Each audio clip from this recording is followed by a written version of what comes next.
wanna be the best in the game, invest in my name, check no restraints, I'm obsessed with the pain. I ingest, I retain, assess and I change, possessed by the thought I'll be free one day from society's restraints. Money, clout and fame, mud, disease, a plague. We all love to hate, have to play the game, have to make a name. All our insecurities are on display. This is war with the enemy, think that it was meant to be. Living in a time where disease is on every screen. I won't let them fester me, I know most are festering. Negativity is a plague for the mentally weak. No mercy, all I got is working. Never stop searching, never quench the thirsty. I'm toxic and psychotic, with this logic you can't stop it. It's been chronic since I was a boy, so neurotic and chaotic. I'm built to last with the webs I'm weaving. I could change the past with all I'm achieving. Got my foot on gas, never stop.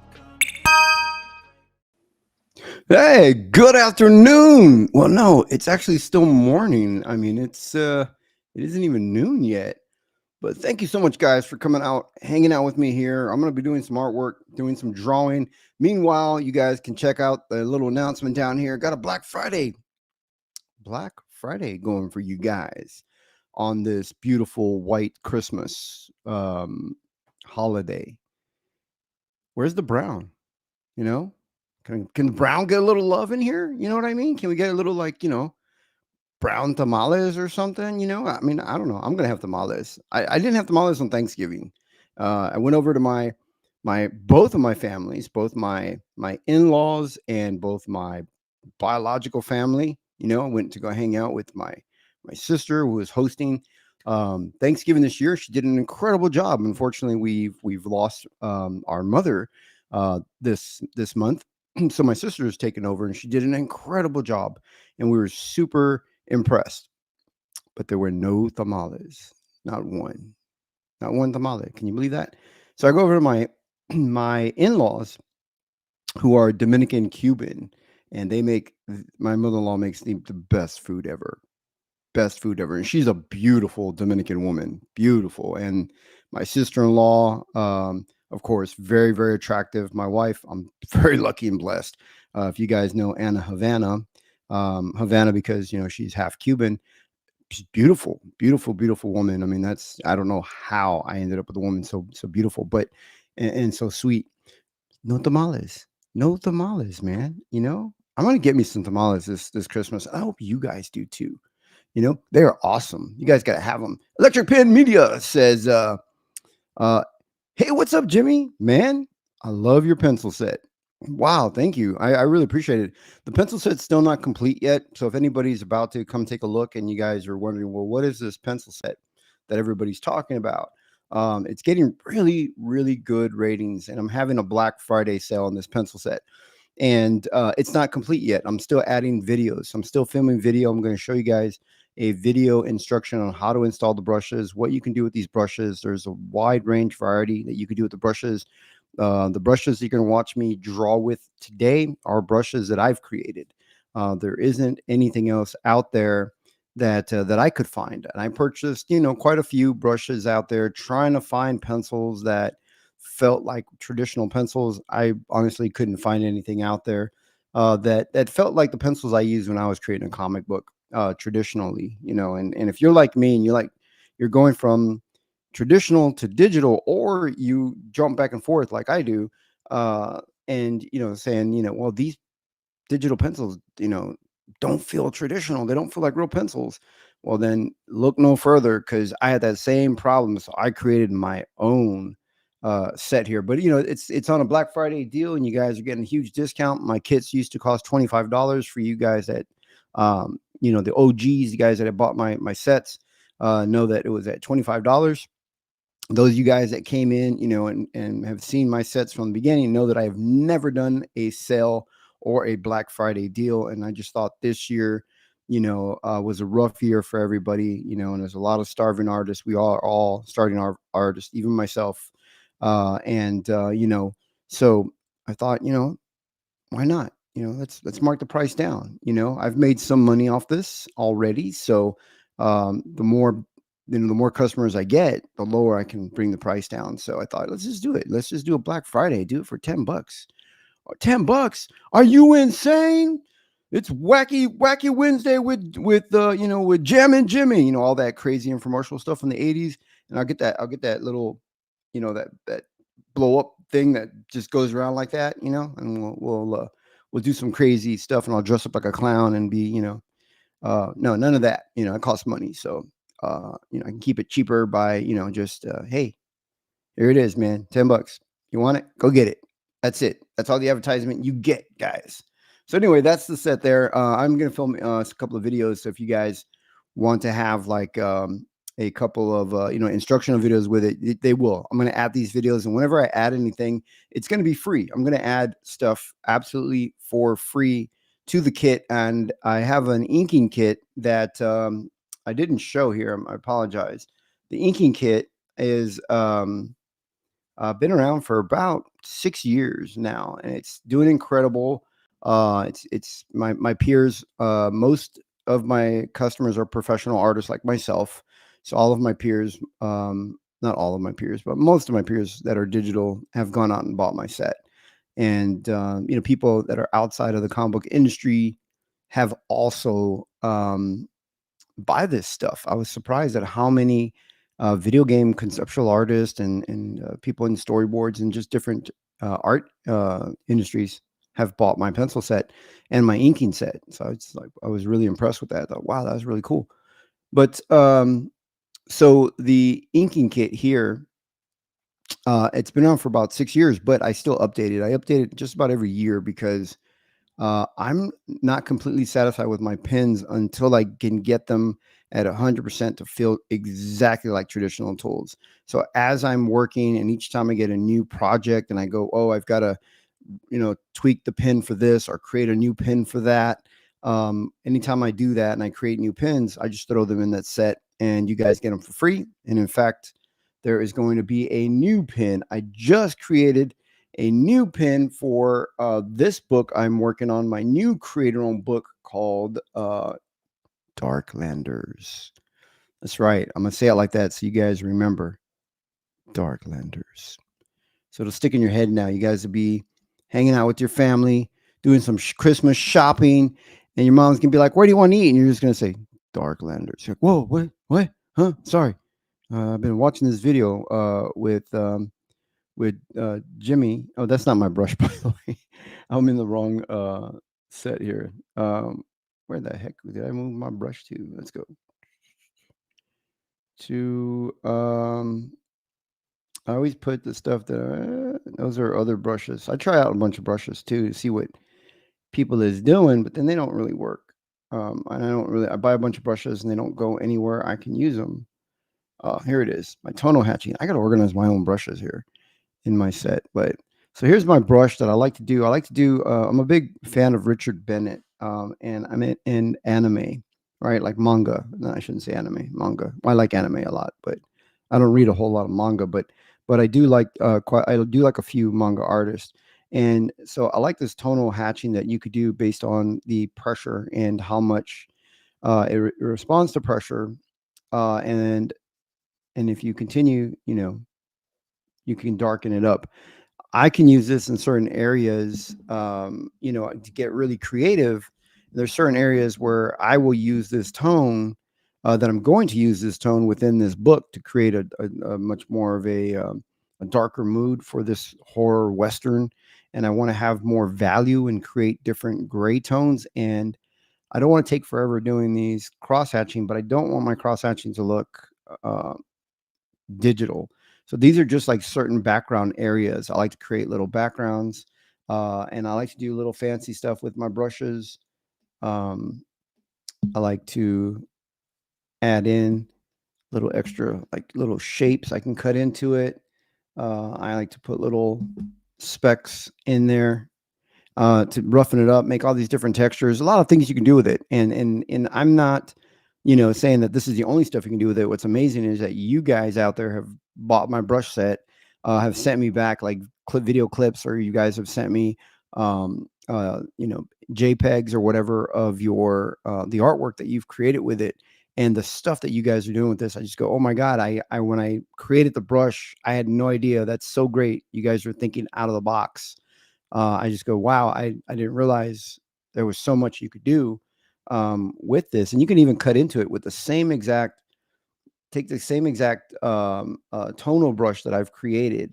I didn't really know what to call it. I just called it tone hatching because I kind of use it like the way Richard Bennett would use Zipatone, and people would use Ziptone. And if you don't know what Zipatone is, I think some people call it tonal hatching now, or tones now. But back in the day, Zipatone was a brand, and you'd buy this stuff, and it'd be kind of like on it was like a sticker, and it would have adhesive in the back, and you'd basically peel it, cut out the area you want, and you would actually physically paste it onto the artboard. But you can cut back into it, lighten it back up if you wanted, or the edges. So it's got a lot of cool functions to it, but I'm going to use it in the way that we used to use Zipatone back in the day. And Richard Bennett artwork is what really inspired me, because I've been going back looking at all the artwork that inspired me back in the 1990s. And Richard Bennett is one of those guys. I loved his work when he started doing stuff in the 90s. He started back earlier. He's a Spanish artist like myself, but he's a little older than I am. And he started at Continuity Comics, and he started incorporating more Ziptone in his work closer towards the mid 80s through the mid 90s. He had a lot of that Ziptone in there. So I want to create something like that when I do my work in this book. So that's why I create that brush. So as I create brushes, and as I have a need for them, then what I will do is once I know for a fact that those brushes do work and I can use them in my professional work, I'll release them into my digital kit and send out a notification to the customers and say, here, brush is free. I've added it to the kit. So you pay a one-time fee. That's it. If you get it today, if you get it through this Black Friday, then you've only paid $10. That's it. And you'll continually throughout these years, as I'm updating, getting more and more value. So right now you're getting it at a steal, at $10 would be a great time to get in. The kit normally was $25. I think I'm going to keep the kit at $15. It's doing okay. So I may, I'm going to put both kits back instead of at 25. I may put them back at 15 because I had them at 15 temporarily, but it's been working out pretty well. I was kind of reducing that for a little while to kind of help people out with what, the economy in 2024. So it's been okay for me. I've been able to make a little bit of money, and it's still worth it at 15. So I think I'll probably end up doing that, but still, you guys will just pay the one time, you buy it once. And like I said, with the penciling set, I am going to film a video to show you guys how to install the brushes, how to manipulate the brushes. So you can adjust the brushes, to based on your needs. I'm going to show you guys what pixel size I use, what DPI I'm working in, why I have 3 pencils. You really don't even need more than that. If I could make it where it was just one pencil that could do all 3 things, then I would create that one pencil, because you don't need 1,000 brushes. It's just going to clutter up, slow down your machine. You're never going to use them. And then it's going to create anxiety where you're going to go, well, what do I use and when do I use it? And you're just going to be experimenting with all the brushes, and you're going to waste so much time figuring out that, you really didn't need 1,000 brushes. And you just, we don't need that, especially when we're creating a comic book. We don't need that many brushes in our hard drives, in our computers, and to create a comic book. So I know if I can make things simpler for myself, for you, I will. I'm going to change the shape here. I'm still trying to figure out exactly what shape I want to do in my shading. So here's one of the brushes that I use. It's a large graphite, so it has tilt action in it. It has pressure. You can You can press harder on it, or if I press harder, I get a darker color. If I go light, it's a really light color. I can tilt the thing and get just kind of a slight wider angle. It still responds. I can change the pixel size on it and cover a larger area, and I can just shade in stuff really fast. If you just want to shade it all in by yourself, sometimes I feel like doing that. Sometimes I feel like just doing a regular pencil. So I'm shading in on the horse's leg. I take off the cursor, which is basically just kind of showing where I'm drawing. I should put that back on for demos, but I like it to feel like a real pencil when I'm drawing. It really helps my brain, because I'm so used to drawing with real pencils. And what's weird, now that I'm digital, I go back and I jump back and forth, and I'll draw something traditional, and I'm kind of in this hybrid mindset where I want my traditional pencils to have a little bit of some of the benefits that I get from digital, but I want my digital pencil to have more of the traditional feel. And I don't know, I'm stuck in this limbo in between digital and traditional. So all I'm doing is just rendering in and shading. And the shading part of this is going to be a really dark horse. I'm thinking she might even be black. Might be like a black horse. I'm just thinking dark. But the thing that I'm doing right now is that all the drawings finished, right? All the proportions, the perspective, figuring out my composition, the body language, the gestures, all that stuff. That's the hard work. That's all been figured out. It's already done. So all I'm doing now is I am just adding in. I'm adding in some hard shadows to help create weight to my illustration. I'm adding in textures, and I'm trying to add in different gray values within the different hatching and different type of with the textures I'm using to create different values, so that it creates like a tonal effect to my work, so that it's not just a black and white. It has much more of a with these gray values, you can create a gradation from your hard shadows to your highlights, and it can really help your work a lot. So the cross hatching that you choose isn't just for style. It's important too. It's important to really consider what you're doing, and that comes over time. As you start to grow as an artist and as a penciler, and you start to really train your eye, you'll start figuring out exactly what values you want to use and what style of cross-hatching works for your work. Some of it is personal preference, but a lot of it is functionality. A lot of it works. It's been proven it works. And so I stick with a lot of stuff that has already been proven to work. But there's a few stuff that I've created along the way that I have found that no one else has really done, and I just do it, and it works for me. So I could just leave it all open space and just outline the artwork and cross my fingers and pray to God and hope that I get an amazing colorist that can figure out how to add to emphasize the form and shape of the illustration underneath. Because right now my illustration will just look flat, weightless. It wouldn't have a mood to it, and we would have to hope that the colorist has enough technical skill in illustration and art that they could cover all that for you. And honestly, I'm the artist here, and the colorist, sure, a good colorist is going to have basic understanding of the fundamentals of illustration. Most of the top colorists do, but not every colorist does. And sadly, you can't rely and just leave it and hope another artist is going to pick up where, either to help strengthen your weaknesses or to finish up where you got lazy. You know,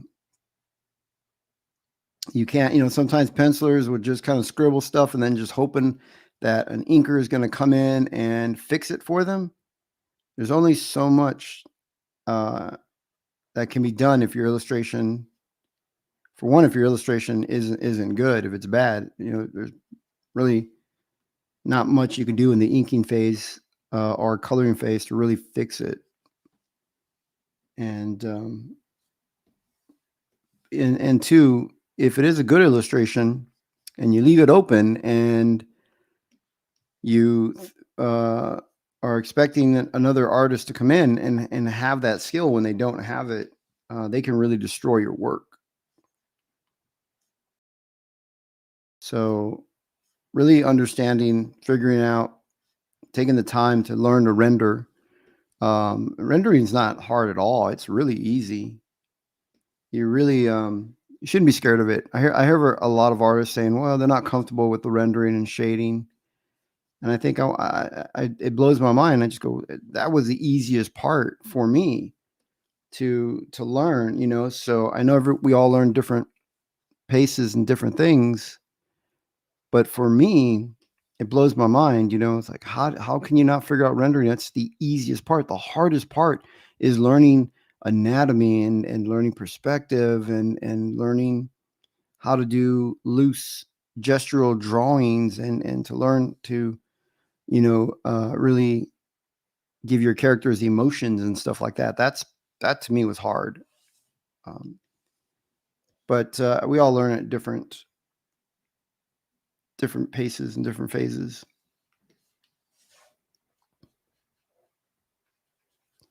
But it gets easy. The rendering part, I can do this really with my eyes closed. Well, I got to see where I'm putting stuff, but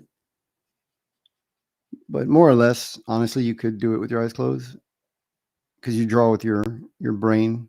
You don't draw with your hands so much, not as much as we think.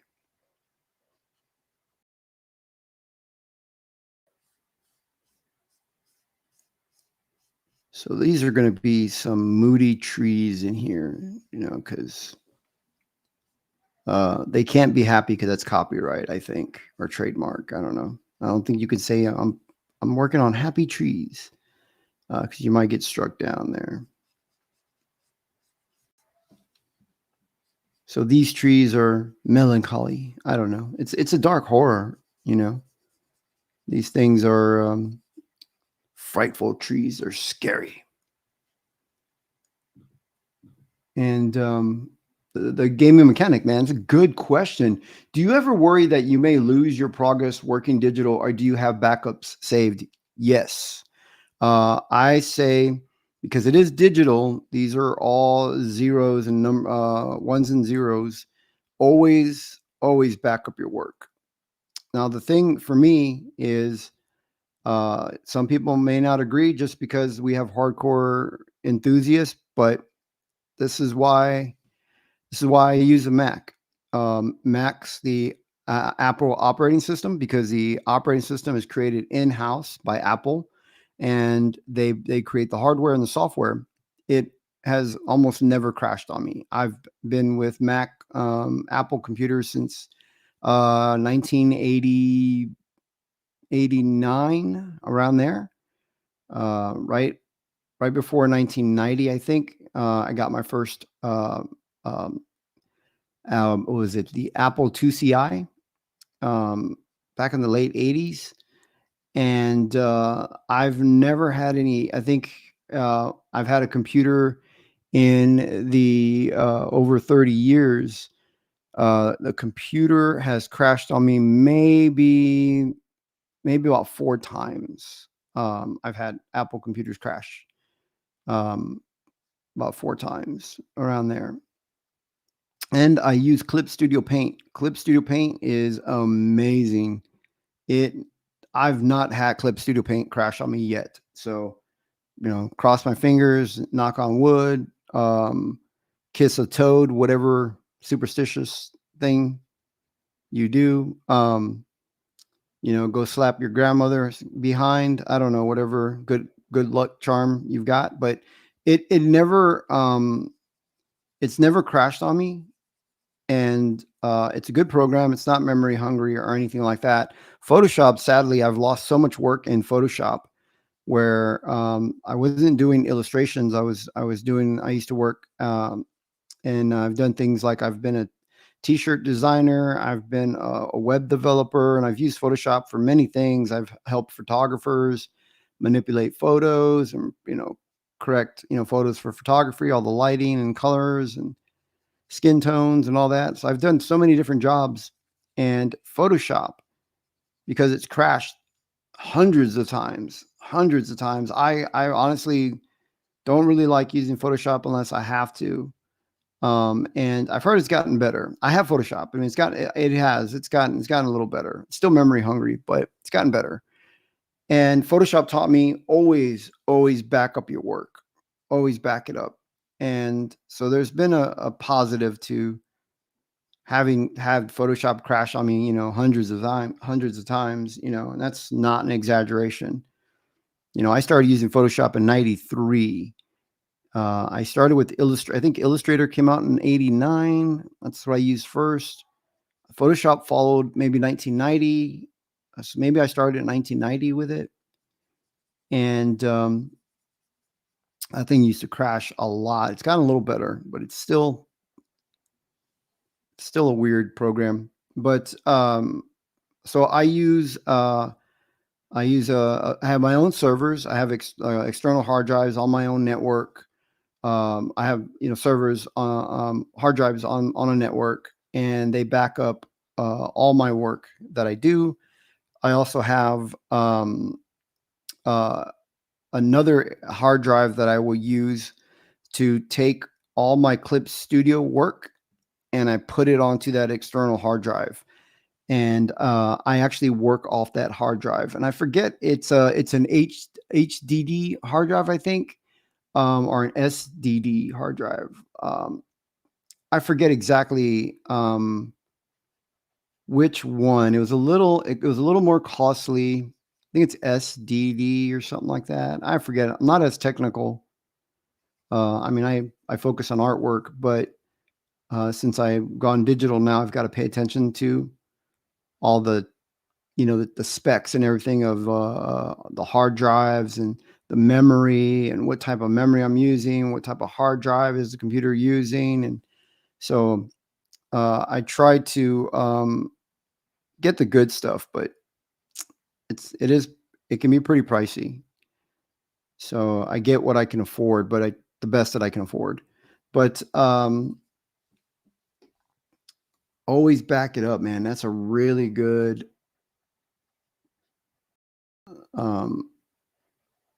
question. I don't really worry about losing any work because I mean I've got a system in place that I can back up the work. I've got the work backed up, and I have on my own closed my window where my wife will say, "Hey, come on, we're running late. Let's go. The family's getting together and we got to go somewhere or whatever." So she's like, "Come on, let's get going. I'm already in the car or whatever." And so I'm trying to work till the last minute, trying to get stuff done. And you got deadlines and you're just trying to get stuff finished. And I have accidentally closed my window and it says, save or don't save. And I've actually clicked don't save and closed my window. But I've learned that, if you draw something once, you can draw it again. So it'll revert to the last time that it was saved. So I lost it was only about an hour worth of work, which is still, you can get a lot done in an hour. So I lost about an hour worth of work.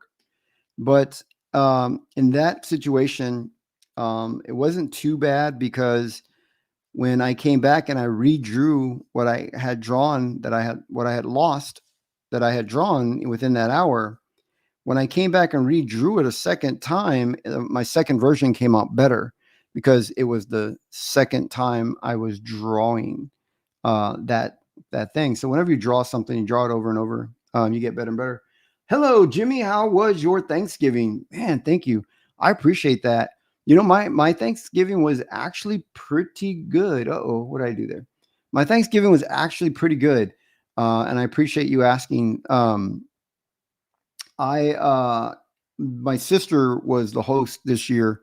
We lost our mother this month, and so not all of the family showed up. We had some family that felt that it was too early to come visit, and with all the memories and stuff like that. So we weren't sure how it was going to go, because we were going to be missing some of our family, but we had some new family members that were able to make it, that hadn't been, I've got some cousins that have just gotten married, and we haven't met some of their spouses or some of their boyfriends, and well, most of my cousins are female, but and so they we all got to meet new people, and it ended up becoming really fun. It was really fun. My sister is a Martha Stewart of Thanksgiving. Like, she goes all out for Thanksgiving, creates fun games for everybody, makes incredible meals. Her decorations are like, you think you're in,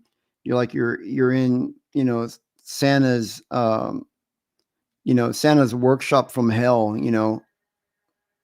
It is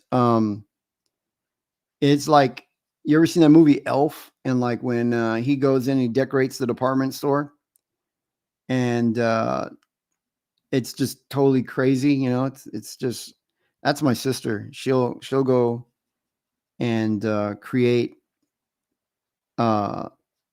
just an amazing wonderland in there. It's fun. It's a lot of fun. Well, it's Thanksgiving, so she has like all these like pumpkins, turkeys, and browns and oranges, and all these different colors. And it's funny because I'm the only artist in the family, in my immediate family with my siblings, but they all have creative abilities in different things. I'm the only one that can draw, but my sister can do all kinds of like decorations and crafts and jewelry and all kinds of stuff. My father, he used to draw, and he used to read Western comic books. And but he stopped all that long before I was born. He did that when he was a little boy. So I had no idea until our conversation recently. He was talking about the comics he collected. And I said, whoa, wait, what? He said, yeah, I used to draw, the cowboys and Indians and stuff and horses out of the comic books. I said, whoa, wait a minute. I'm 50 years old, and you tell me that now? Like, I mean, I had no idea. Here I was like, how the heck? I was giving my mom the side eye for the longest time, going, there's no other artist in the family, yet I can draw. Was the milkman an artist, Mom? Was the mailman an artist? She didn't think that joke was funny back when I used to say it, but I thought it was funny. But so turned out my dad could draw. And I've got a brother who creates, he works in AI. Yeah, my brother's the enemy. I got my little brother. He works in AI. A guy's worth a lot of money because he's in AI. He's doing very well. And he's the guy that sets up all the programming. He's also in the user interface graphics.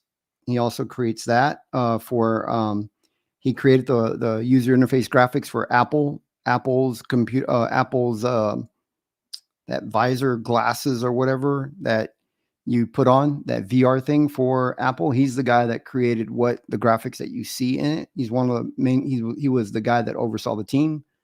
So it's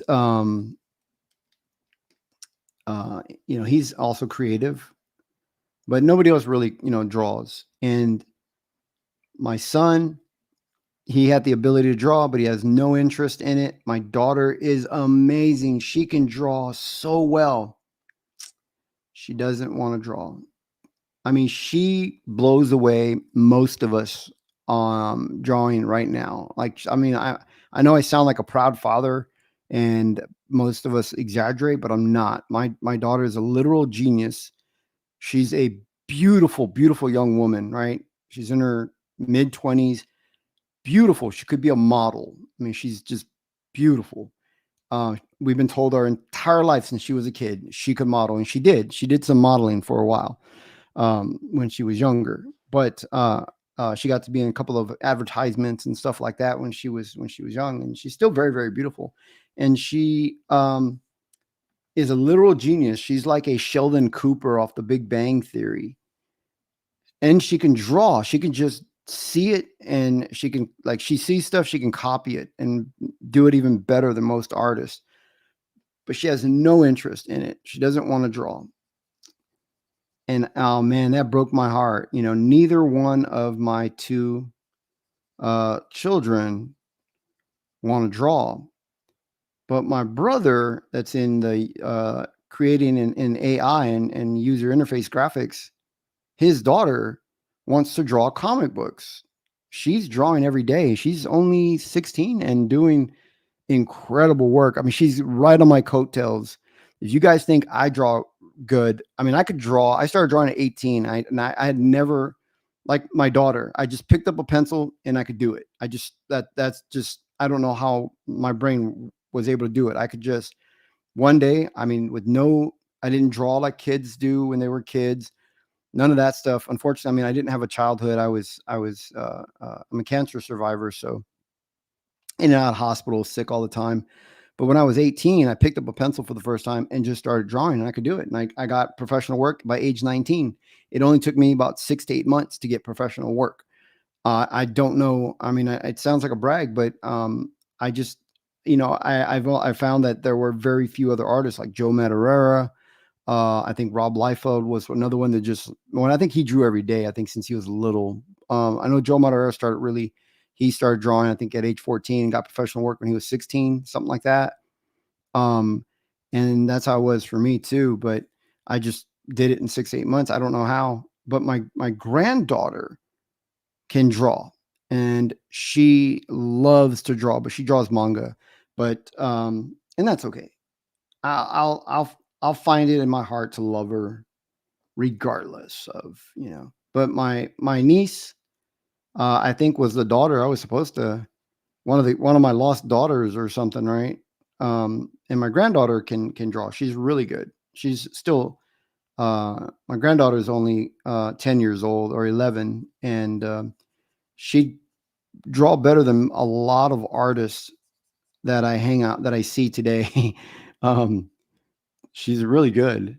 She's really, really good for being so little. And I right now, people go, "Why are you teaching your granddaughter?" And I go, "No. I let her do her thing. She's got to discover it on her own. She's got to grow on her own. It's just something you do as an artist. Can't hover over. I can't be, oh no, do this way, do that way, because right now she's just discovering the art. I need her to find that passion, that desire, and you have to let them struggle, because they have to figure things out on their own, because they're going to get stronger that way. And I do the same thing for my niece, who she's just started drawing, but she's doing amazing. And my niece is reaching the point where I'm going to start giving her feedback and critiques, because she's starting to get to that point where she's at a level where she could get professional work. So I want to really help fine tune her as much as possible. Crappy Patty says, ham or turkey?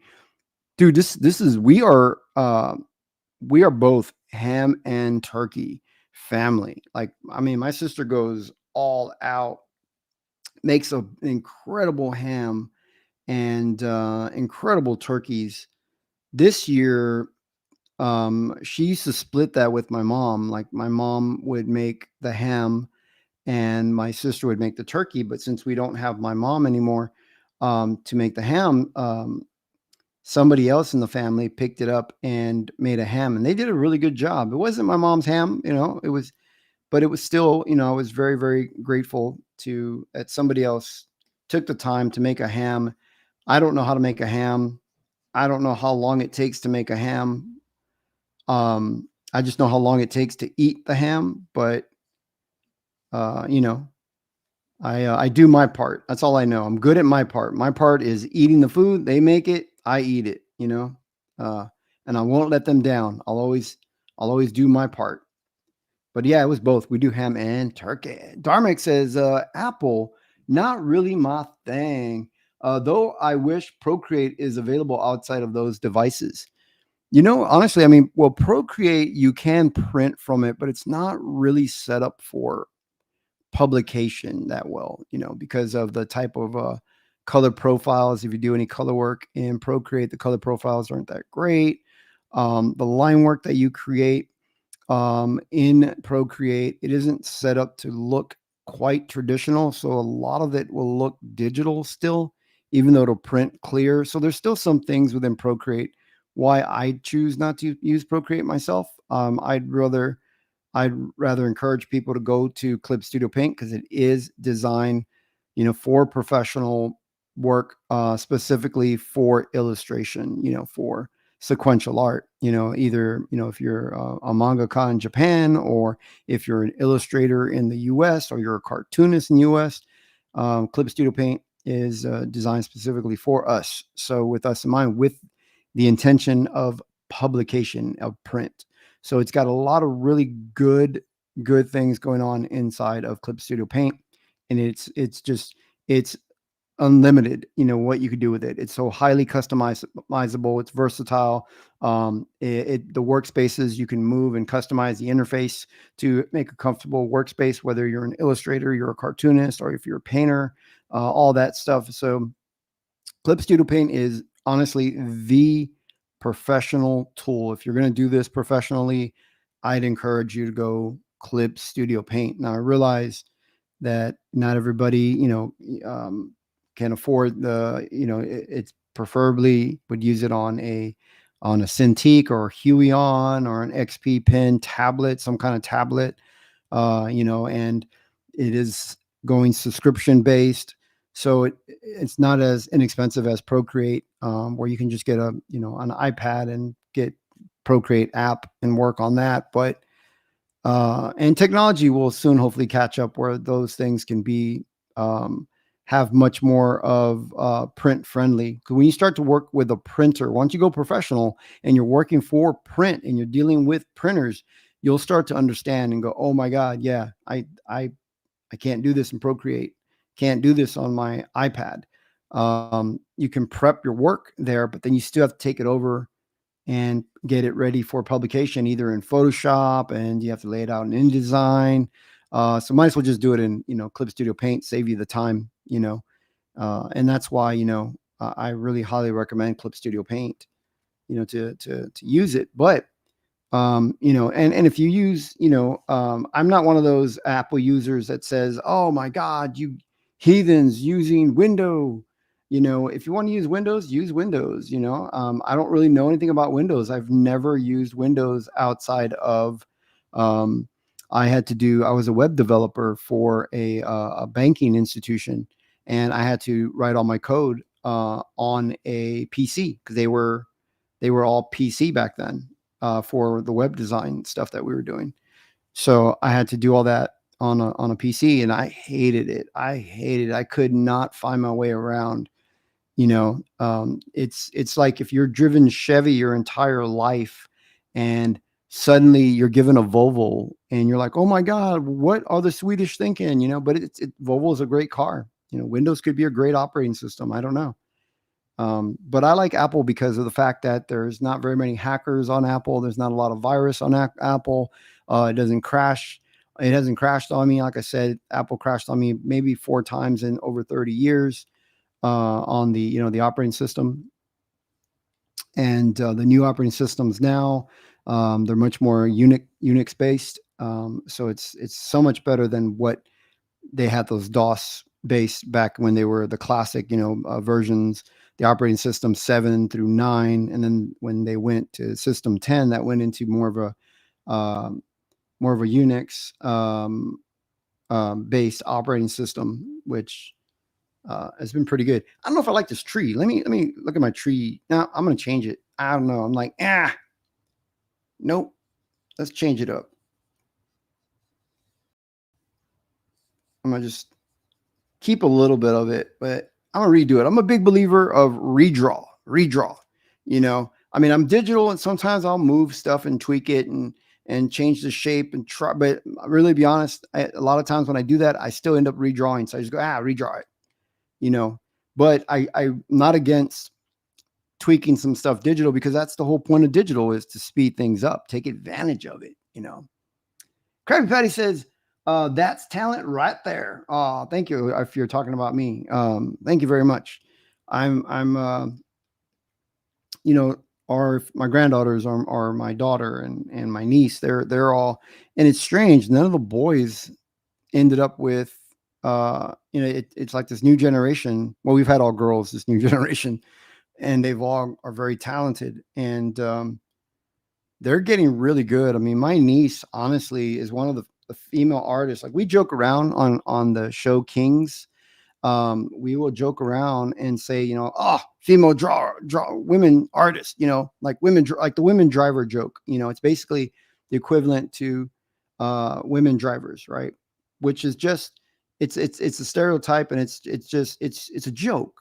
It's funny, and it hurts feelings, so that makes it funnier. But my niece honestly can draw better than just any a lot of artists, a lot of professional artists too. She's really, really good. I don't know what's in the water or how she's doing it, but she's really good. So I definitely, I want to get to, you know, at one point I want to try to get in there and help her as much as I can. Because I know she's going to need my help for a little while. She's going to pass me up, because she's really good. I'll have to show you some work. I have to get permission from my brother, just that, you know, I don't want to be showing my niece. She's, you know, she's a teenager. She's young, on the internet, stuff like that. But I'm going to try to show her work, you know, that way you guys can see it. And it was traditional, if you guys are wondering. She does both traditional and digital, but her traditional work, when my brother held it up to the screen and he showed it to me, because my brother doesn't live in the US, and no, he's not in Mexico. I don't have any family in Mexico. I'm not officially Mexican, because I didn't come from Mexico. I'm barely Mexican. I'm only a quarter Mexican. My mom was only half Mexican. So, and then my dad's not Mexican. So he's Spaniard. But I laugh. It's funny because it hurts feelings. So it hurts my feelings. So that means it's funny. And no, I can take jokes. I like jokes. It's my brother is in Australia. He fell in love with a koala out there. My niece is half koala, and I'll have to show you guys her artwork. I'll stop bragging about her. She watches sometimes. So, Krabby Patty, I got XP Pen tablet, not recommended for writing, but it does everything else very well. Oh, is it a screen tablet, or is it a tablet without the screen? I've never used anything other than Wacom. I've not had a Wacom Cintiq for that long. I've got my first Wacom Cintiq in 2018.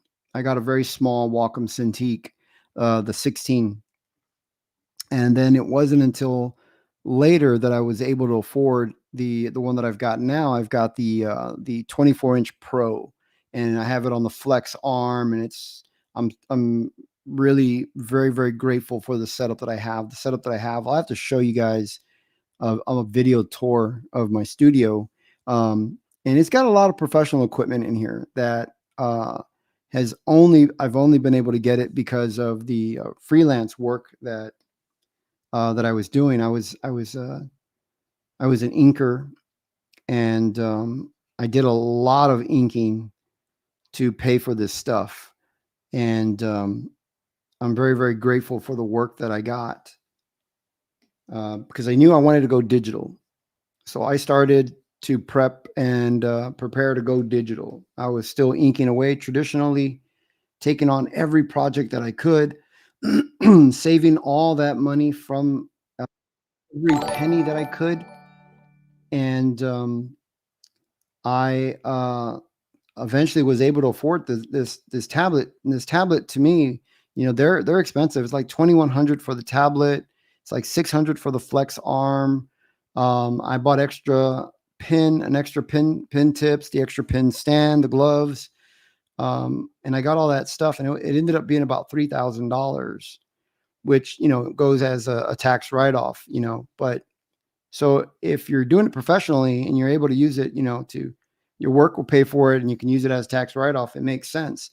If you're a student or you're just doing this as a hobby or an aspiring artist, I would get the tablets. I started with the very first tablet that I started with, which is the question I was asking Krabby Patty, which tablet he got or she got, I started with a tablet that didn't have a screen, and I paid $79 for my first tablet.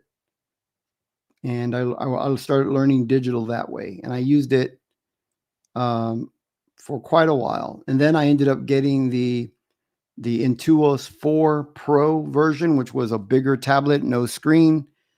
And I took my steps from there, is what I did. And Krabby Patty says, a tablet without screen. I got it to keep my back straight when studying, but the response time is too slow for writing. So put it away.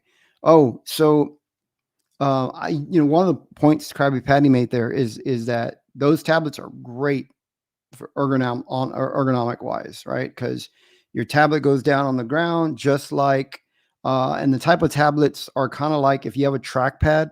So my computer, I use a trackpad with my computer.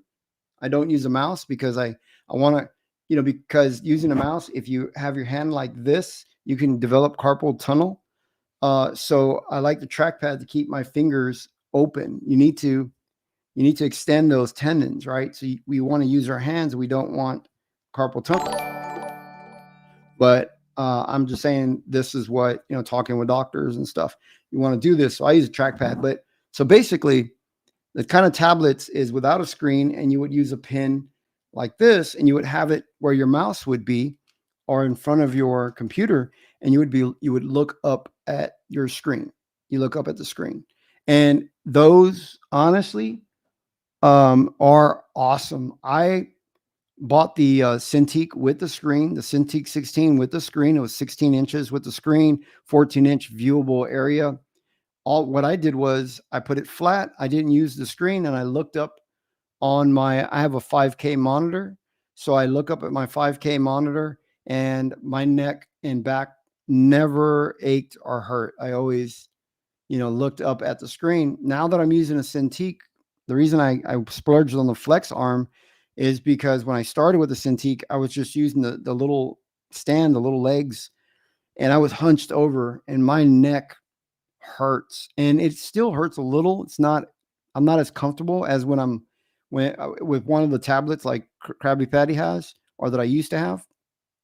That was so much more comfortable. With the Cintiq, when I'm not doing live streams with you guys, I pull it up, and it actually would, if I have it at the level that I actually draw at, it would cover my camera. So I have to put it down all the way so that I could draw and show you guys. But I try to, when I stream with you guys here, I try to sit back a little bit and try not to hunch over the screen, but it's hard. You guys are artists. You guys know we want to put our face right to the paper. That's not good for your eyes, your neck, your back. So,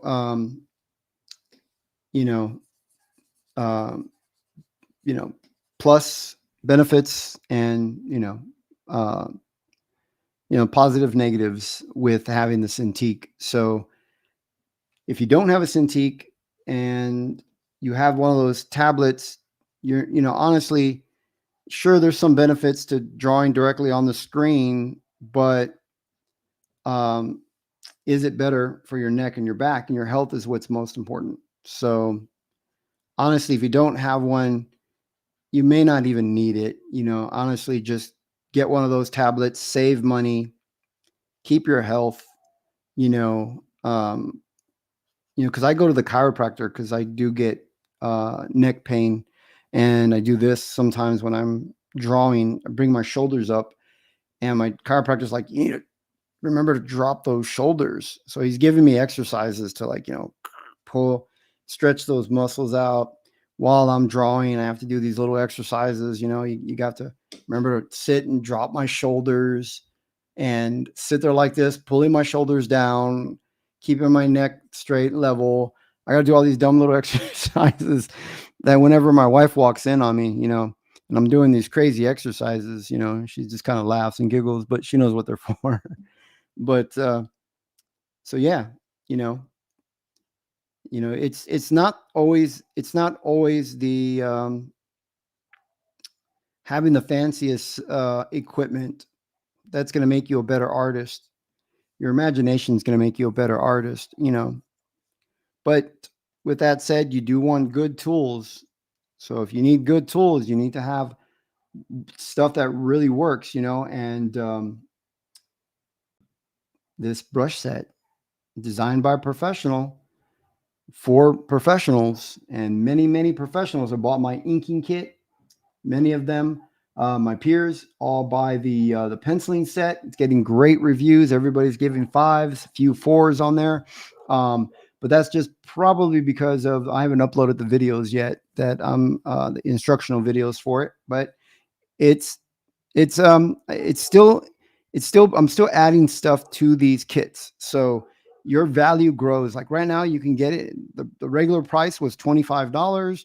I marked them down to about 15 for a little while because of the economy during 2024, to try to help people out. And now for Black Friday, for a limited time, it's $10. I'm always adding new templates. I'm adding new brushes. I'm going to add new videos. My dogs are going crazy out there. Man, these guys. And so, you pay $10. You just pay that if you get it right now during the Black Friday sale through Cyber Monday. Once the Cyber Monday is done, it's going to go back to the regular price. So get it now. You get it at $10. And as I create new things that have an actual need, so whenever I do projects, like you're watching me draw this Western horror story, this cowboy, and as I'm drawing, I go, well, I want to do this type of effect, or I need my pencil to do this, or my pens to do that, and I'll go back and retweak my pins. And as I do, I'll update them and I put them in there for you guys. So you guys have everything that I'm using. I put in these kits. So if you want to draw, like me, if you like my work and you want to draw using everything that I have, especially if you have a Mac and you have a Wacom, then you get these kits. Then theoretically, I mean, you've got everything. You're drawing the same thing I am, so you should be able to just, do the same stuff theoretically that I'm doing. And so if you like my work, you like the way it looks, even if you don't like my art style, but you like the way the pencils look, this is where they are. This is the pencils that I've made. Everything that I use goes in these kits, the templates. You get all my settings, everything in this. So these pins already are preset. They have the setting for you exactly the way I use them. Templates set up exactly the way I use them. So you just pop it into your Clip Studio Paint and you're good to go. And like I said, you just pay the fee one time. It's already been updated. I updated it on November 14th. I added new stuff to it, and I'm about to drop a new pin. A new pin is about to drop and go into this set on Monday. So if you buy it over the weekend before Cyber Monday, either late Monday night or Tuesday morning, I'm going to drop that new pin in there. I might even do it before if I get time. But I'm going to drop that new pin in there, and you get it for free. So you just pay the $10. And this one has over 3 hours of HD video showing you how I set up my my Clip Studio Paint. What preferences do I use? How do I set up Clip Studio Paint? Which workspace do I use? How do I set up my Wacom Cintiq? So if you have a Cintiq, how do I set it up to use my brushes? And then I show you guys how to adjust my brushes. If you want my brushes to work just a little differently for you, I'll show you how to manipulate them, how to change them and adjust them. So you get that. Then you get video tutorials where I show you how to throw lines. I show you how to ink a sample, and what, I go in much more depth than I've ever done on a live stream. I try to give information on live streams, but of course my video courses that I'll be coming out with for penciling and for inking are going to be way more in depth than anything I'll do on YouTube. But this one has over 3 hours of that, and there's auto actions to save you time. You get clip files. You even get pencils, sampled pencil artwork. So if you want to practice inking over professional pencil work, you can just ink right over those pencils and follow along my video with the exact artwork that I'm using in the video, so that it's just much easier to understand. So it's really the only digital. It's not the only digital inker set, but it's also the only digital inking course right now. I'm going to make another one going even further in detail that I'll offer separately. But this kit has so much value. This is over 30 years of trial error experience and knowledge, all put into $10 kit. This should be worth honestly. I learned on the job, 30 years of work experience, and I put all that into that 3-hour video and given you guys the brushes. And these are the only brushes, to be honest. These are the only brushes that are designed by a professional inker, a working inker who's worked on Avengers, Ghostbusters, worked with David Finch, Brett Booth, John Marvia, you name it. I've inked dozens and dozens of top talent. This is the only brushes designed by an inker for inkers. The only one. And there's dozens of people out there designing magnificent brushes. I'm not taking away from their brushes. Good brushes. But if you want to ink comic books, this is the only brush designed by an inker for inkers that will give you that feel of traditional inking tools. And the same thing for the pencils. I am the only professional artist who designed pencils specifically for drawing comic books. The only professional. And this is the set, and it's $10.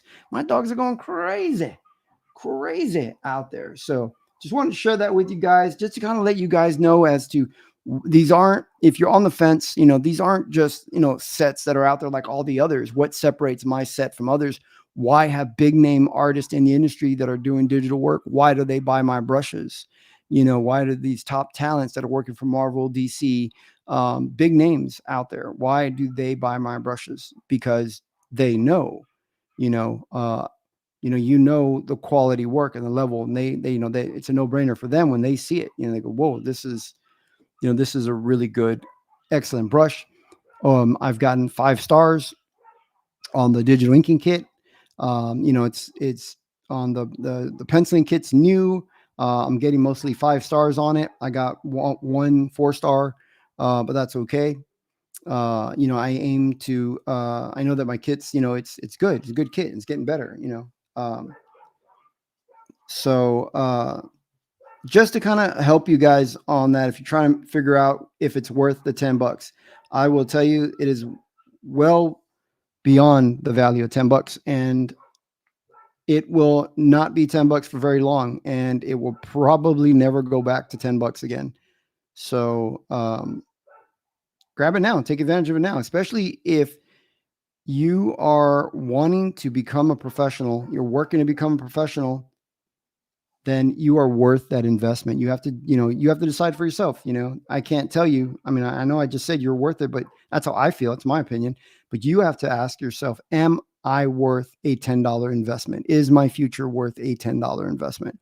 If you're not willing to make a $10 investment into your future, your career that you want, then you're probably not looking for a career in comics. You're most likely just a hobbyist or doing art as just for the fun and the joy. And there's nothing wrong with that. And that's cool too. You know, I enjoy art. You know, I do other art just for simply for the fact of joy, for the joy. You know, different types of art. You know, just to simply to relax. You know, Stealth X5 popping in, man. Thank you, Stealth.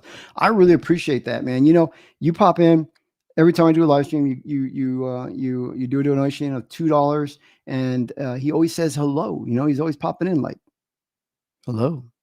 And honestly, I didn't realize how grateful I should be for it. You know, because you pop in, you do this so often, and a few others will come in and give $5 or $2, and I appreciate it as I'm getting it, and I go, oh, this is really great, this is really cool. Well, the other day, Google, which owns YouTube, sent me my payout, and I went, oh my god, like, thanks to these guys, I used to rarely ever get a payout, but now that I'm doing live streams and getting super chats, I'm getting payouts a little more often this time. You know, within the last several months, I've gotten payouts where I used to get a payout every 4 to 6 months. I used to get maybe $300 a year with YouTube, and then this past few months, I've been getting payouts, and that adds up. And you know, it seems small, you know, and I just want you to know that's a huge gesture, and I appreciate it.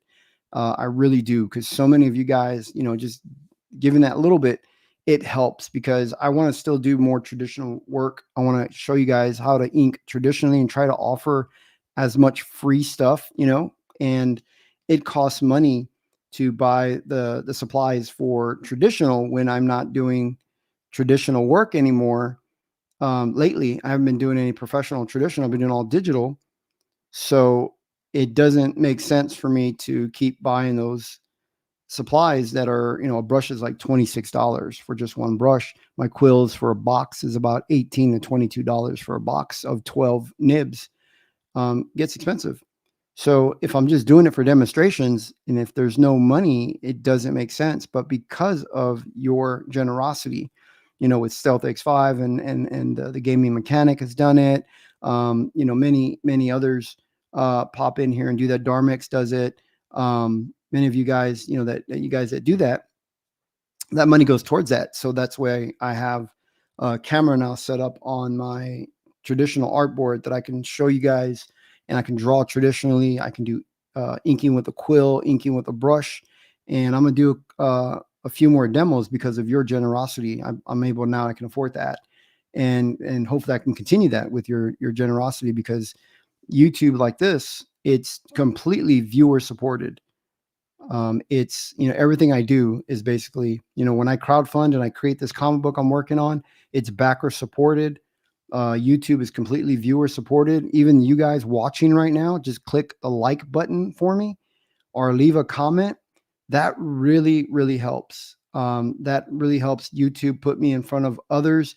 And the more views I get, that also helps with the revenue. I get, you know, like a penny, I think, per 10 views or something like that. It's really, it's not much, you know, at YouTube, something like that.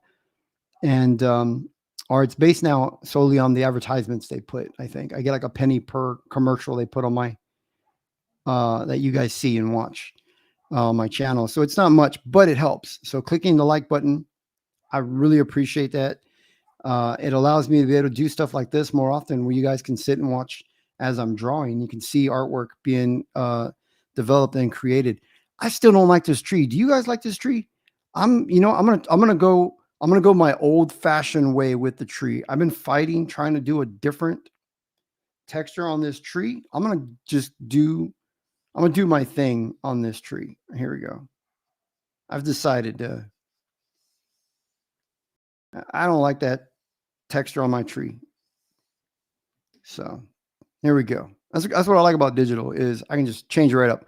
So I'm gonna get in rhythm and flow. I'm gonna ink another tree. I'm gonna pencil another tree so that I can, you know, that I can get in rhythm here. Darmik says, big names scared to admit they need help. Yeah, you know, some of them. Well, I mean, some of my customers, you know, have when you make the purchase, I get to see the names that you put in there, right?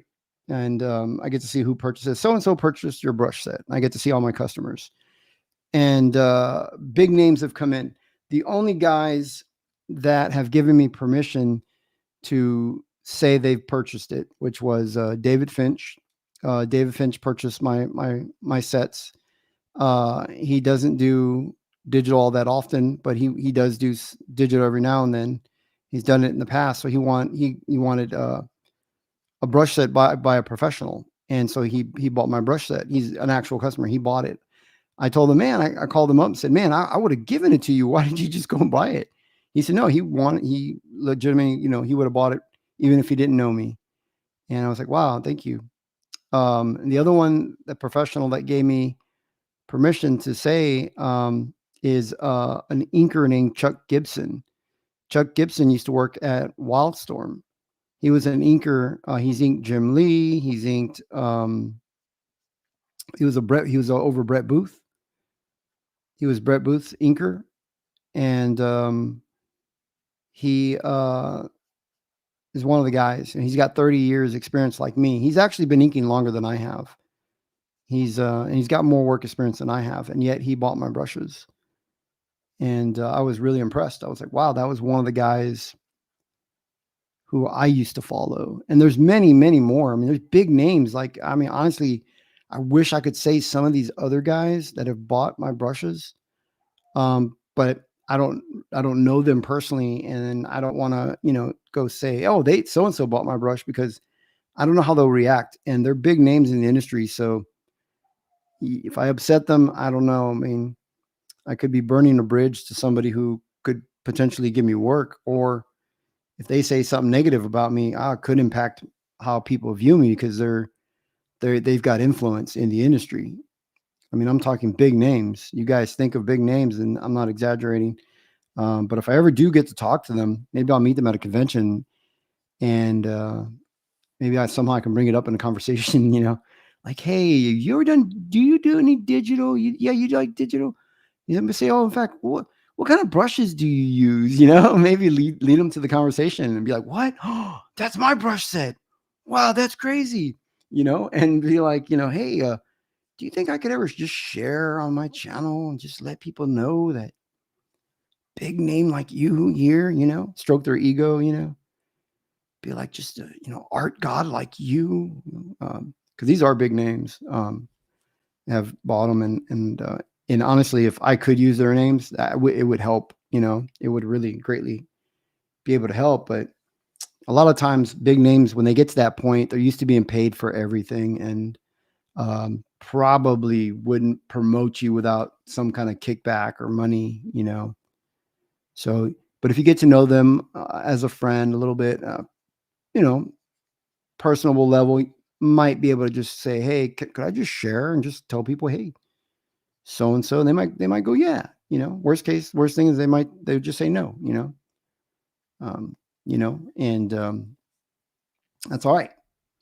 Mike Wilson art, man. Oh, hold on. Trimma, true. I don't know what. Hey, Jimmy, any chance for Photoshop brush sets? I don't use Photoshop, so I'm not in the business of making brushes. I make brushes to use in my professional work. So all my brushes are functional. They are all brushes used specifically, in the intention of creating comics for professionals. And so I create brushes as I need them in Clip Studio Paint, and then I just upload them in there. But I've been told that there are people that if you're knowledgeable enough Photoshop, and I can't guarantee it or even tell you how to do it, because I don't do any art like that in Photoshop. I use Photoshop for, setting up and prepping for pre-press, but that they're able to import my brushes. My brushes are SUT files, and somehow these people are able to get them into Photoshop, and Photoshop brushes are ABRs, right? Something like that, .abr or something. And I don't know how people do it. I don't know if they just change the extension and Photoshop can do it, or if they have to take it into another program. But I have seen people that I have people that I talk to, and they go, oh, I use Photoshop, and look, I got your brush in there. And I don't know how they do it, so I can't guarantee. But Short answer, no plans at all. I don't use Photoshop because I would not recommend using Photoshop to ink. When you ink in Photoshop, so far I have not been able to get Photoshop to do all the things that I can in Clip Studio Paint. Clip Studio Paint can really get this brush to, I can make it look when I use the auto action in it, and maybe Photoshop might have it. I just don't know it yet, but I've created auto actions to change the line work so that it gives it just a little bit of a grain kind of texture, so that when it prints, it looks like traditional work. It looks like you inked on bristle board. And the way that I can design the brushes, I use them with the functionality that Clip Studio Paint offers. And I'd highly recommend, if you're able to switch over, if you're doing inking. Drawing, I've seen people draw in Photoshop, and it looks pretty good. It looks all right. Looks like I'm just so comfortable drawing in Clip Studio Paint. And I like the fact that Clip Studio Paint allows me to just do everything that I need for my comic right in Clip Studio Paint. I do everything except lay out my book. I lay out my book professionally using Adobe InDesign. I will pencil ink color, and I'm going to pencil ink flat and letter in Clip Studio Paint. I don't color in Clip Studio Paint just because Photoshop does have the advantage when it comes to the color profiles. My printer uses a specific color profile, so I have to color in that color profile, prepare my files in that color profile. Clip Studio Paint just doesn't have it yet. So if I want my colors to look like the way I've intended, I don't want color shifts, I don't want my colors to get muddy, I will use Photoshop for that reason. So I'm not completely against Photoshop. Short answer though was, yeah, unfortunately, no, I don't have any intentions of doing that. But any of my brushes that you do get, if you do get anything of the brushes, if you decide to go to Clip Studio Paint, any of the brushes you get, know that there are no filler brushes. None of these brushes are there just to say, oh, I've got 100 brushes in here. I've got 15 billion gazillion brushes you can buy, and then you end up not using, over 90% of that set. I've cut it down, cut out the fat. These are all functional brushes that you're going to find that you're going to use in your professional work. And if most likely, if it's a brush I didn't create, then you probably don't even need it to create a comic book, So I only put the stuff that's functional that I'm going to use. So there's that assurance that you could have, knowing that they're all very functional brushes and they all work good. They're all, top rated brushes that you get. Dermot says, would it make sense to render trees as if you are using a ballpoint pen? Learned it from Framed Drawing Technique book. Oh man, yes. That's actually where I also learned trees too, was from that same book. There was a book he had before. So the Framed Drawing came out before Framed Perspective. The Framed Drawing book, I remember that book from a long time ago, and that's where I learned draw a tree to render my trees like this. And that's right. It was like a ballpoint pen. The only thing is I've never used a ballpoint pen, so I don't know how to render it like I would with a ballpoint pen. So I just render it the way that I remember and how I learned from that book. He had a really good, I'd highly recommend that book, the way he did his trees and the way he did the shrubbery behind it. His was a pine tree, but it was amazing. That's a really good book. And Darmix is pretty young. You're younger than I am. So I'm surprised you know that book. I'm really impressed because whenever I would bring that book up, even with my peers, professionals, they go, you mean the Frame Perspective? I go, no, the Frame Drawing book. And he's like, working professionals will go put the Perspective 1 and 2, right? Frame Perspective. I'm like, no, there was another book. And there are some people that just don't know about that book. I'm like, man, you guys are missing out. You got to get that book. And you guys watching right now, you got to get that book. If you're somebody who wants to draw, comic books. That is the book right there. Frame Perspective are amazing books. I don't have those books anymore. I had them when they first came out, and I lost them when we moved to our house. I left a box of books in my studio, my old office, and didn't realize it. So I lost a lot of really good books. They were books that I wasn't looking at too often. I had some Frank Frazetta, Norman Rockwell, books that I honestly, I would cry over. I mean, those Norman Rockwells, man, they were amazing books. I love Norman Rockwell. I love his books, his illustration. If I could own another one, I would buy them up. If you guys have them, be grateful. They're good books. But my Frame Perspective books and my framed drawing techniques book, those were in that box, and I would show you that book right now if I had it, but I lost it. But I still remember it. A lot of it's up here. A lot of it I read that book for years and years, over and over and over and over and over, and I drew from it over and over and over. People ask, how did I get good so fast? Because I broke in the industry. I started drawing at age 18. And at age 19, I got my first professional work. I drew a cover for the Guyver for Antarctic Press. I got paid $50 for it. But, I was a kid, and $50 was a lot of money for me. And I then became an inker and didn't do very much penciling. And I decided I wanted to do crowdfunding and do my own book. And I designed a book, created a book called Dragon Rage. Came out in 2020, and my first Dragon Rage. And then I re-released a different version of Dragon Rage in 2023, not too long ago. And people said, wow, your art really got good from that first book to the second book. How did you do it? And honestly, I draw, and I will redraw. If you saw me with this tree, if I don't like it, erase it, redraw it.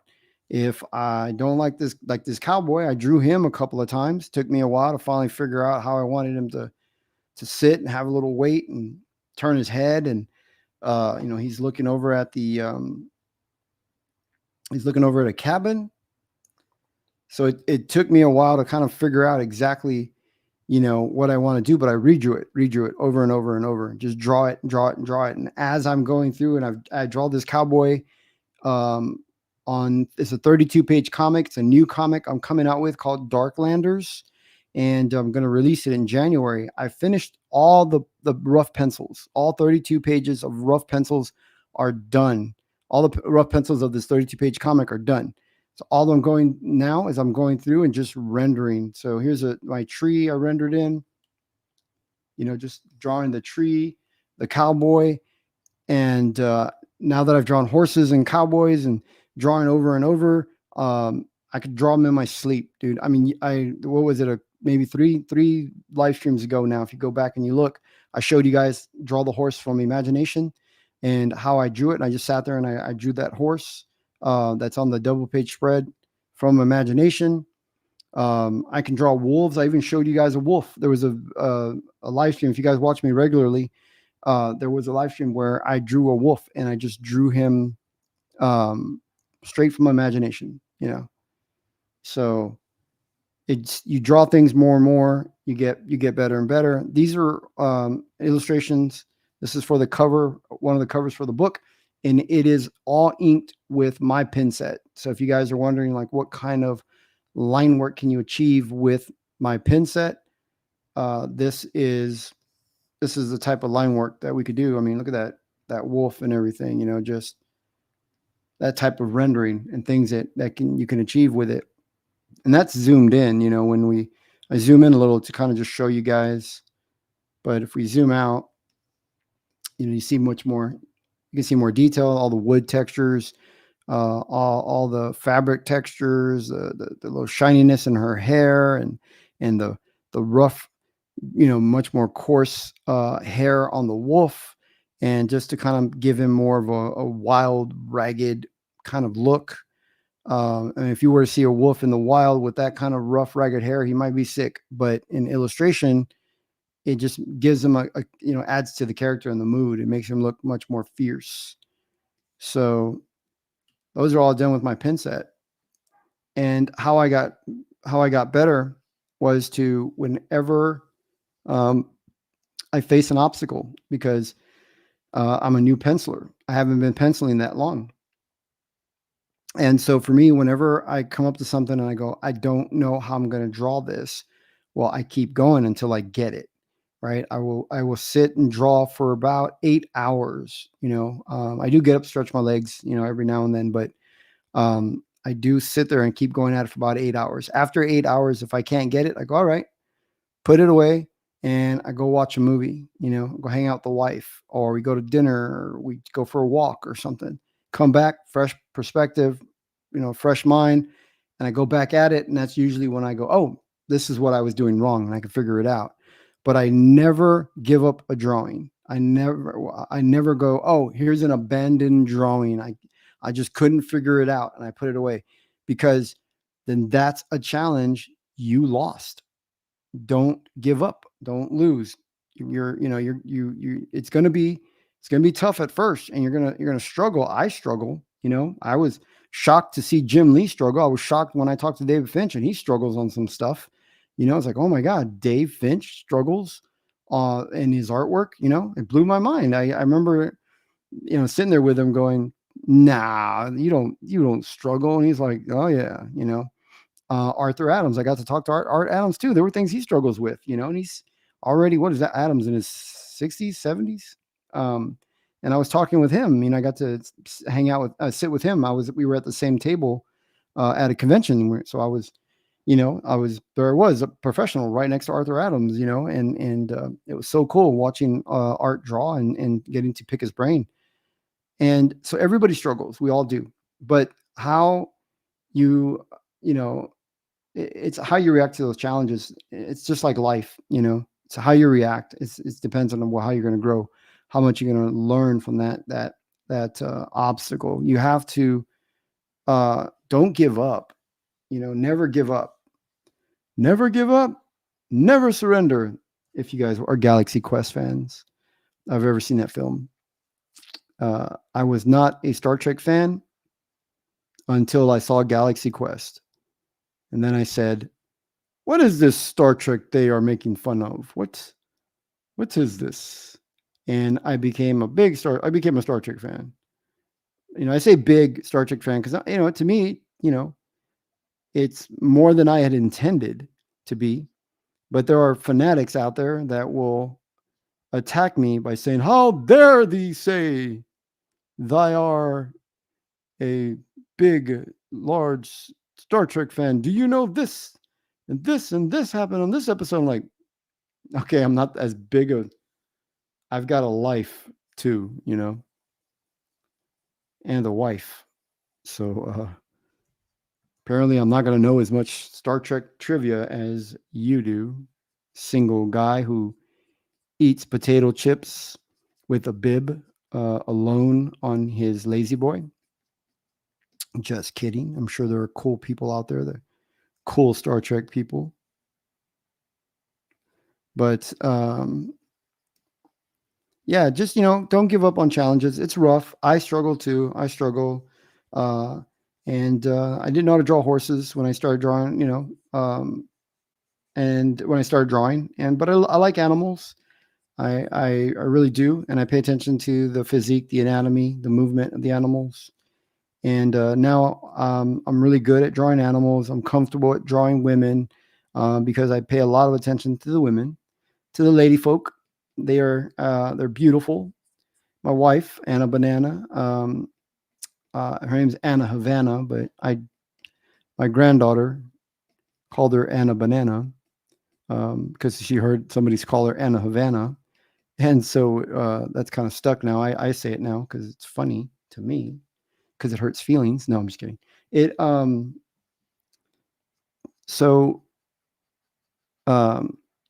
I look at her a lot in admiration. She's beautiful, and I admire her.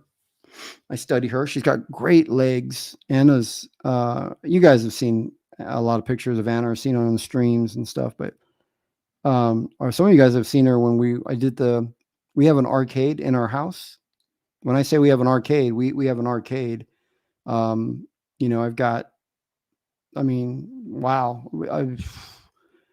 It's a large number of games, and we like to. I'm a big arcade generation kid.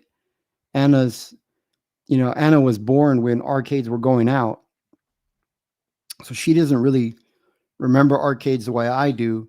But I still take her to some of the vintage arcade places that are still open. But she does like it. She likes it, even though she was born, when arcades were closing down already. But you guys have seen her when I've done those streams. I mean, Anna's, she works out every day. So great legs, great tone in her legs. I study them. So I'd really recommend, if you got a wife or you got a girlfriend, or, if you're taking a figure drawing class or whatever, study the anatomy of both male, female. But for me, it was, my wife's right there. So, and I love her. She's beautiful. I'm attracted to her. So I draw her, or I just pay attention to the way her legs look, and the muscle tone in her legs, and it's stuck in my memory. So now when I draw women and legs, I draw her legs. I draw, I draw my wife basically every time I'm drawing these females with their legs, because a lot of times, sometimes when I need to draw something, I just go, "Hey, Anna, come sit over here for a second," and so I just I draw Anna. That's pretty much just my wife sitting down, and I just sketched her out right there, and just did a real quick loose drawing of it, and then and then I said, "Can you?" I drew this from imagination, just real quick loose, and then I asked Anna, "Hey, can you sit in this position for me?" And as I was working, she sat over here in that position. And then I just said, "Oh, okay, this is what Anna's feet look like." And so I just started to draw Anna's feet in there. And I just said, "Hey, spread your hands like this," and just did her hands. Let me see your stomach, and how, where her stomach would go. And I just drew her like that. And for those that haven't seen Anna, she'll pop on the stream. She always usually in the background, or when we get her computer broke down. So right now we can't afford a new computer to get her back on live streams. If you guys are wondering why she hasn't been on the live streams with me, it's because her computer died. It literally died. It got old. It was an old machine, and it just one day it just never came back on the machine. But I learned a lot from just looking at her, and drawing from life, and observing, and just being able to pay attention. But I never really wanted to draw muscle men. I'm just, I don't want to look at guys. I'm like, nah. I mean, I was raised by a Texas truck driver, alpha male. You know what I mean? And I'm just like, nah. What do I want to be looking at dudes for? I don't want to draw the dudes. So I was always, here's Anna again, and I'm like, I just want to draw, and draw the females. I love drawing the ladies, and so I said, "Hey, Anna, can you just hold this? Just kind of, I need to refine the anatomy." And so I'll just kind of, like I did when I drew the horse. I drew the horse out of imagination. Then I needed to refine the face the other day, so I pulled in a picture of a horse. So I just do that. I say, "Hey, Anna, come in here, be my horse." I go, "Hey, I drew this girl, but I need to figure out exactly how her shoulder dips, so, and her neck and stuff." And Anna will do that for me, and she'll just kind of walk in and just be sitting there like doing something weird for me, and I would just be sitting there sketching her, do that. But I am starting to study the male anatomy a lot more now, so that I can draw much more of these action poses with guys, and be able to draw muscle guys. But I'm not really into that. I don't draw superheroes. So I took this is a real situation. I mean, this is a true story. I went to school for graphic design after I decided that I wasn't making enough money in comics. I needed a full-time job somewhere, and I just do comics part-time. So when I went to school for graphic design, I took a fashion design course in community college. And so I did a fashion design course, and I have my illustrations. I have to show you guys one day. I have them in my portfolio. Um, and so I learned a little bit about fabric and how it bends and stuff and how it reflects in light, because you have to draw this fabric stuff. And this is way back in the day before that stuff was being done on computers. So I was drawing, and I love drawing fabric. I love drawing, making fabric move and bend. And so because I don't want to draw men in tights. To me, it's just, that's too homoerotic for me. So I don't really, I'm not making fun of anybody. Yeah, I am, I guess. If you like superheroes, guys doing, like Batman and Robin, why is he running around, a grown man running around at night with a young boy with his underwear over his tights?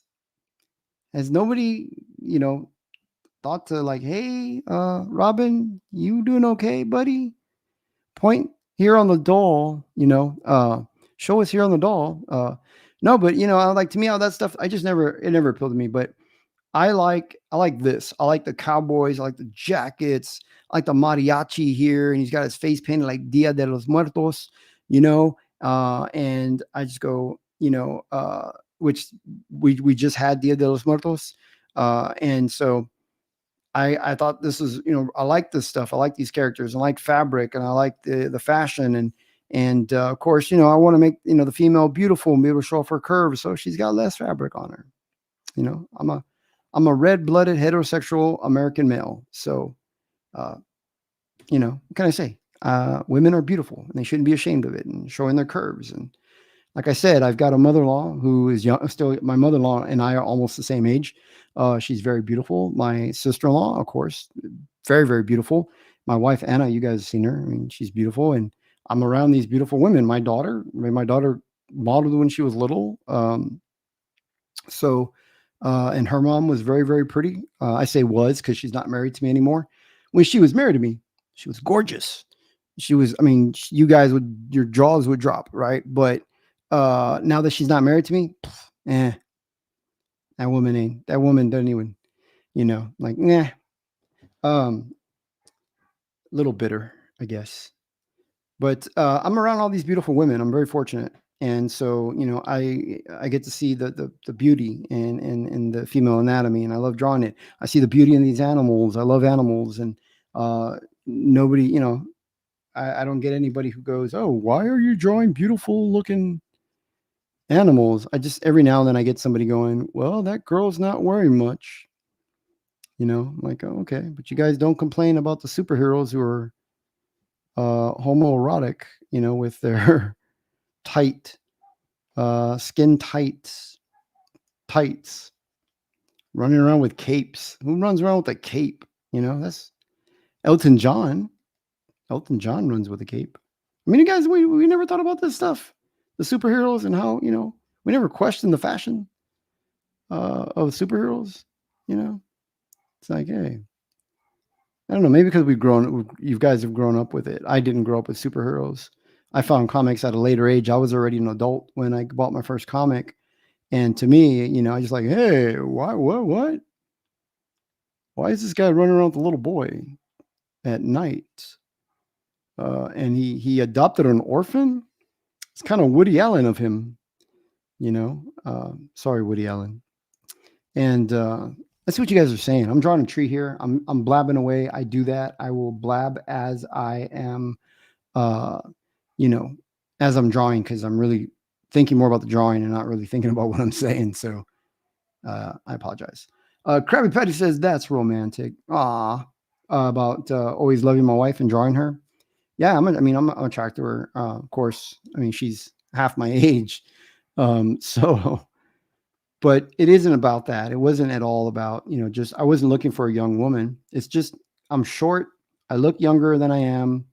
I'm very energetic. I'm outgoing. And that energy seems to appeal to the younger women who can keep up with it. Older women my age generally don't seem to want, aren't attracted to me.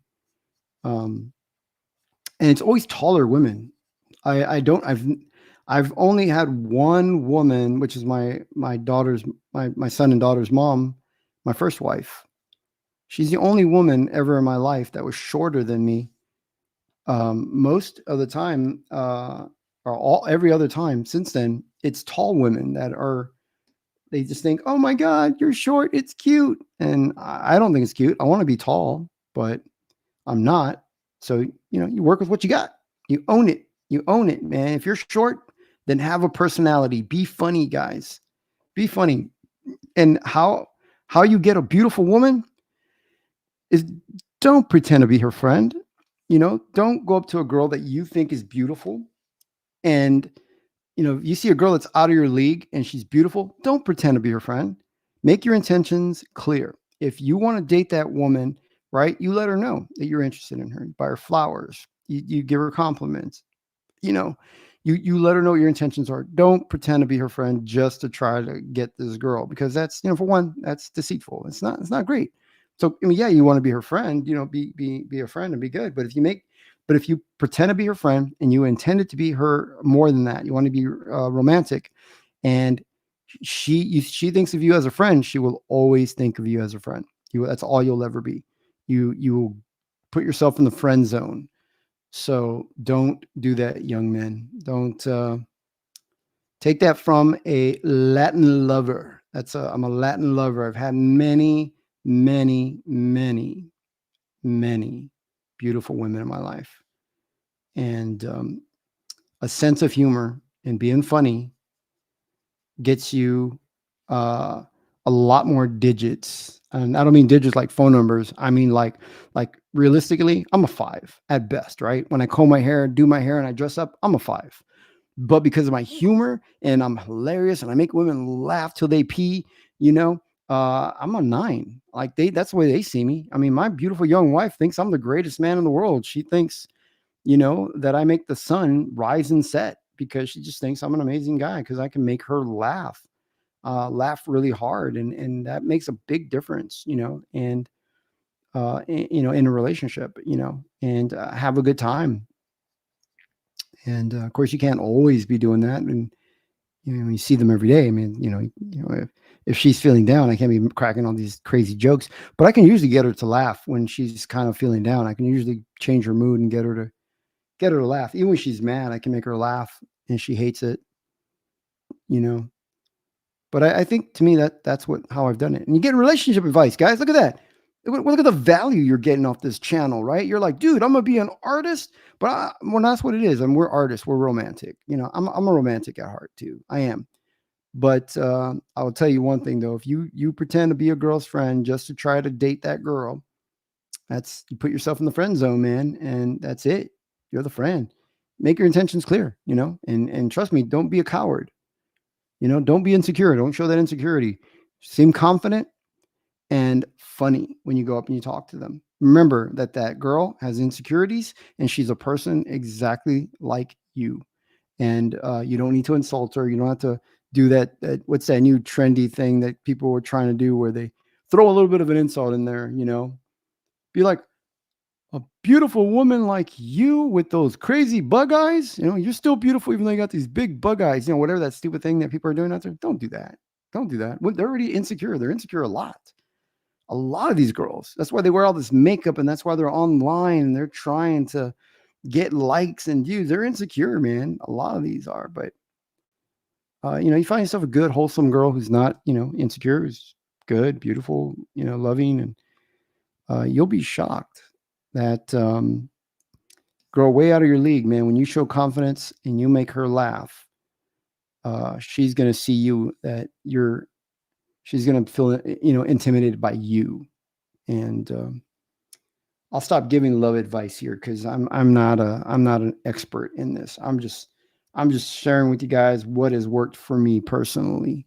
And if I showed you, I mean, I can't pull up pictures of my exes because I don't have any anymore, really. But if you guys had seen the women I've dated, you'll know that why Anna often feels insecure. She says, "Oh my God, I'm not as pretty as the women you've dated in the past." But to me, Anna's the most beautiful. I think Anna is my the best woman I've ever had the opportunity to be in a relationship with, and I'm grateful that I get to call her wife. She's amazing. She's not perfect. She will be. She will be when I get done with her. Jimmy's boot camp. No, nobody's perfect. I mean, she's not always going to say the right thing. There's days we can get on each other, but we generally do pretty well. Anna and I are almost. People sometimes don't think we're married because we're just laughing and giggling when we go places. People think, "Oh, you guys related? Are y'all friends or something?" And I'm like, "No, it's my wife." And they're like, "Oh, just got together?" And I'm like, "No, we're going on 10 years." And people are like, "Oh my God, how do you guys?" And honestly, I don't know. I mean, I like to have a good time with people wherever I'm at. If you guys ever see me at a convention, you'll see what I'm talking about in real life. I like to have a good time. I like to joke and have fun with you guys and people. And I made David Finch laugh. If you guys watch my video that I posted on Twitter and I posted on Instagram, I made him crack up, man. I think that's why, we're friends, is that, I make him laugh, and, we crack up. I like to, have a good time, and all my friends. All right, so I'm working on this tree. Can you guys see that? I'm getting more tree textures in here. And you have to think too when you're drawing, because there's going to be what is called the field of depth, right? Depth of field. It's depth. I have a Texas accent, so I don't always pronounce things right, All right, so depth of field. So you always want to make sure that you have something like right here, and this is, foreground. Midground is this guy, mid ground, and then there's a background back there even further. So you want to make sure you separate the elements. So you don't want to render and shade everything exactly the same. So I'm going to have to figure out a way here, because I started rendering and shading in my trees. I'm going to have to figure out a way to separate the elements. So I think what I'm going to do is I'm going to shade in some areas of grass solid black, and then the other grass I might do. You can always do stuff like this, and I'll do it in pen to show you guys a little easier. Is I might put the grass back here, kind of like this, like little stippling, and then here in the foreground, this grass will mostly be in black like that, and I'll have more solid black to kind of make it feel as if there is and then do what I did back there, and just kind of put a little more light grass back here to create that the illusion of depth in there. And then in my far background, it won't be any rendering. My lines will just be broken like this. I'll just do lines for the mountain, do a bunch of little lines like that, so that with the lines being broken and there's no heavy black shadow, those that element in the back will be pushed further into the background, almost as if it's blurred. The midground will have that dark black shadow for the grass, and then I'll render everything around it. The grass in the house back there and those bushes will all be just stippling and creating a different value, so that it's kind of like a gray effect over there, just so I can try to separate my elements and put dark shadows that the horse is casting on the grass underneath, stuff like that. So you always have to keep in mind and visualize the end result of your illustration. You always have to have a game plan, right? And like Mike Tyson says, everybody's got a plan until you get punched in the face. So you create this game plan, and you have an idea of where you want to go with the illustration, but based on what the defense is giving you, right? Like a basketball analogy, you adjust your offense based on the defense, right? So when you go in, you start drawing, you may figure out, okay, that plan that I had, I have to adjust it a little bit. I have to shift and change. You got to be ready for that. But you definitely want to try to have that final image in your mind's eye, because you always draw with your imagination, right? We don't draw with our hand. This is just the printer. This is just the delivery system right here, the hand-eye coordination. So you draw with your brain. You need to, even if you have to close your eyes and visualize what you want to do and what the final result's going to be. And then as you are going, you'll figure out what's, okay, well, this is what I thought would work, doesn't work because of this, and then you adjust and shift. But try to have that final vision. And I'm reiterating and repeating myself because I find that, well, I'm a father, and I find that I had to repeat myself with my children, and now I just have a habit of repeating myself to everybody. And it annoys Anna. Anna's like, why are you repeating yourself? I got it the first time. I'm like, I'm a father and I'm a grandfather. I got to repeat myself. These got to get through to these kids. These kids, they don't get it the first time. Carrie Patty says Riz lessons with Jimmy. Yeah, that's right. I'll show you guys how to have that charisma. And a lot of us are introverts. We don't really know how to talk to people. I don't know how it was for me. I'm one of those rare people like Jorge Jimenez. He's outgoing like me too. Maybe it's a Spanish thing, but he's we're introverts. We love interacting, talking with people, and I'm outgoing even in person, in public. When you see me in person, I'm even more of I joke around, I talk, and I'm spunky, that kind of thing, got energy. It's, as artists, we're it's not that common for us. So I think for me, it was just easier to make relationships in real life because of the fact that, I love people and I love interacting with people. And I learned on the streets. I have street smart and nook smart. That was a joke, but let's see. Darmic says, would it make sense to render trees as if we were, oh yeah, we read that one. Thank you for that one. I meant to click the one above it. John the Beagle Dad says, I would love to do a Copic marker brush line.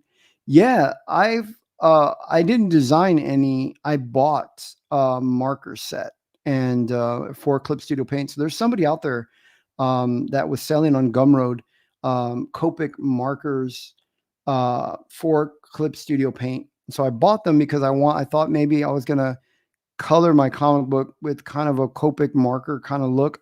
I was playing with that idea, but I switched up on that. I want to go with the traditional coloring style. I like right now. There's amazing colorists at DC Comics. What's his name right now that colors Jorge Jimenez? Sanchez. There's a Sanchez. Jorge Jimenez works a lot with somebody named Sanchez. I forget what the first name was of the colorist, but that guy colors amazing. And then he also works with the other guy too. That is what's the last name mean? I forget what the last name means. I always remember it because of his last name. Moray, because it's a Moray. That's how I remember it. Moray, the colorist Moray. He colors Jorge Jimenez, and he colors who's the other artist that he colors a lot? But those two colors at DC Comics right now, top of the line. They're my favorite. A lot of people like Marte Gracia, but and he's good. He's good, but these guys to me are just levels above him, and I really enjoy their work. I mean, Mate Gracia is a good colorist, but not just not really my style of what I want to color like. So those guys, they color amazing, and I decided that I want to color that way instead of coloring with Copic, like a Copic marker style. But there is Copic marker brush set. It's on Gumroad. John the Beagle Dad says, I would not understand enough about art to understand how to make brushes. Making brushes, honestly, when I got in Clip Studio Paint, at first I was really overwhelmed by brushes. One of my first jobs that I got when I went digital was I worked on a manga. I worked with a manga artist, and she taught me a lot. She asked me to help her. She said, "I like your Western style of inking.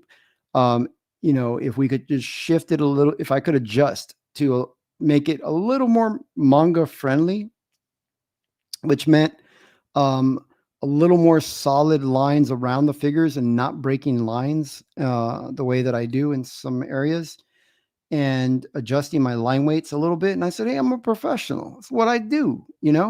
So I got the job. I was able to work with this manga artist, and she made brushes, and she would lend me a brush and say, "Oh, here, put this texture brush in the background in this area, or put that brush." And I go, "Oh, these are cool. These are neat. I didn't know Clip Studio had these brushes, at the time I just started." And she said, "No, I made it. I made the brush." And I said, "When you say you made this brush, like, what does that mean exactly?" And she's like, "No, I took a Clip Studio brush and then modified it and added this material to it." And I go, "What does that mean?" And so she one day, we're like, "All right, let's," we got on a voice call. We got on a live stream, like kind of like we're doing now, except she didn't have her camera on. I remember. And I remember when she got on, she had hers that was like a little animated figure that would, instead of a video, it was a little animated figure because that's big in Japan. And she was talking to me about it and telling me and going over how to create the brushes. And then she showed me there was a guy named Scott Drummond on YouTube. You Google Scott Drummond on YouTube, he shows you how to make brushes too. And she showed me how to make brushes, and the brushes are really, really easy. You can take the standard G Pen brush that's in Clip Studio Paint, right click on it, duplicate that brush, and then you just go down to within the tool property. There's a little wrench. You click on that wrench, and that pulls up all its settings. You can go through and play with the settings that duplicate. Just play with it and see what everything does. And then if you don't like what you've done or you've messed up the brush, it's a duplicate. You throw it away.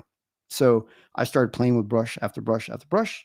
I first started downloading materials. Like if you look on the right of my screen right here, within Clip Studio Paint, there are people that will share materials. If you look over to the right, you can see right there, I'm highlighting these things are materials. So somebody else scanned in an HB lead brush on watercolor paper right here, and they did the shading. So what I did was I bought that material from them. They do give a lot free. You can get free materials.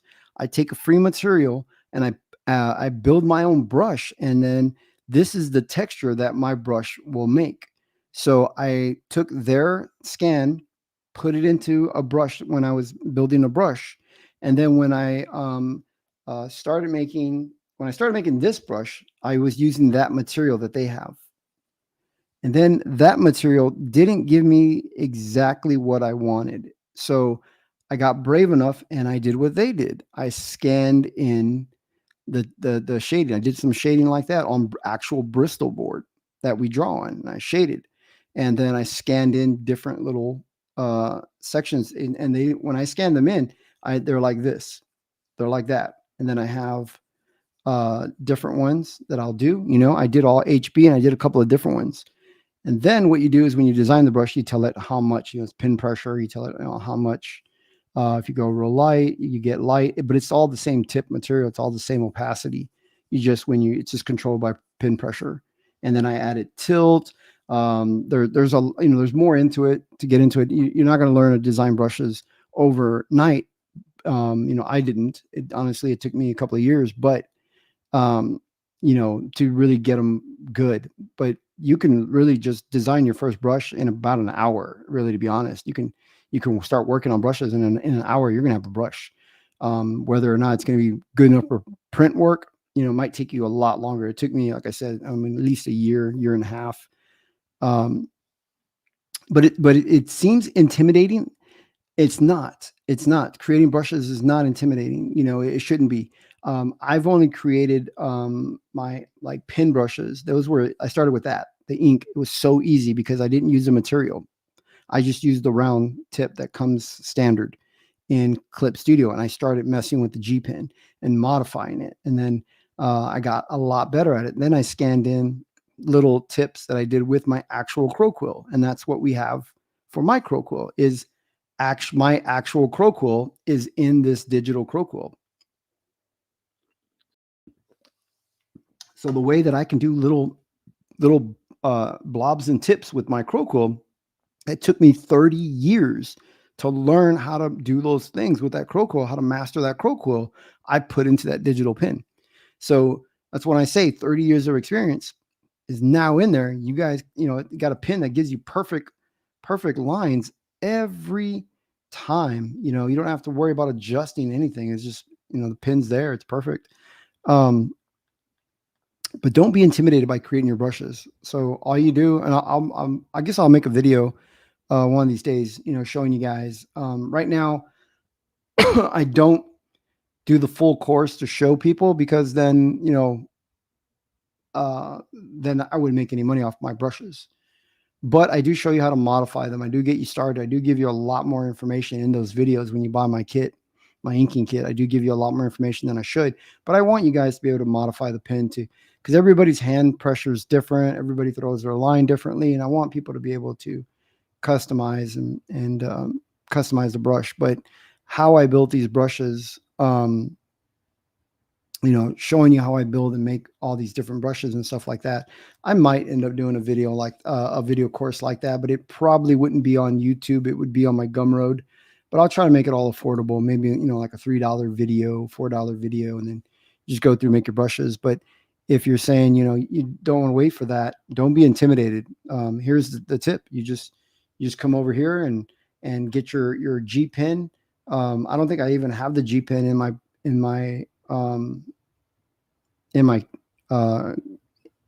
my Clip Studio Paint anymore, because that G pen, to be honest, it's crap.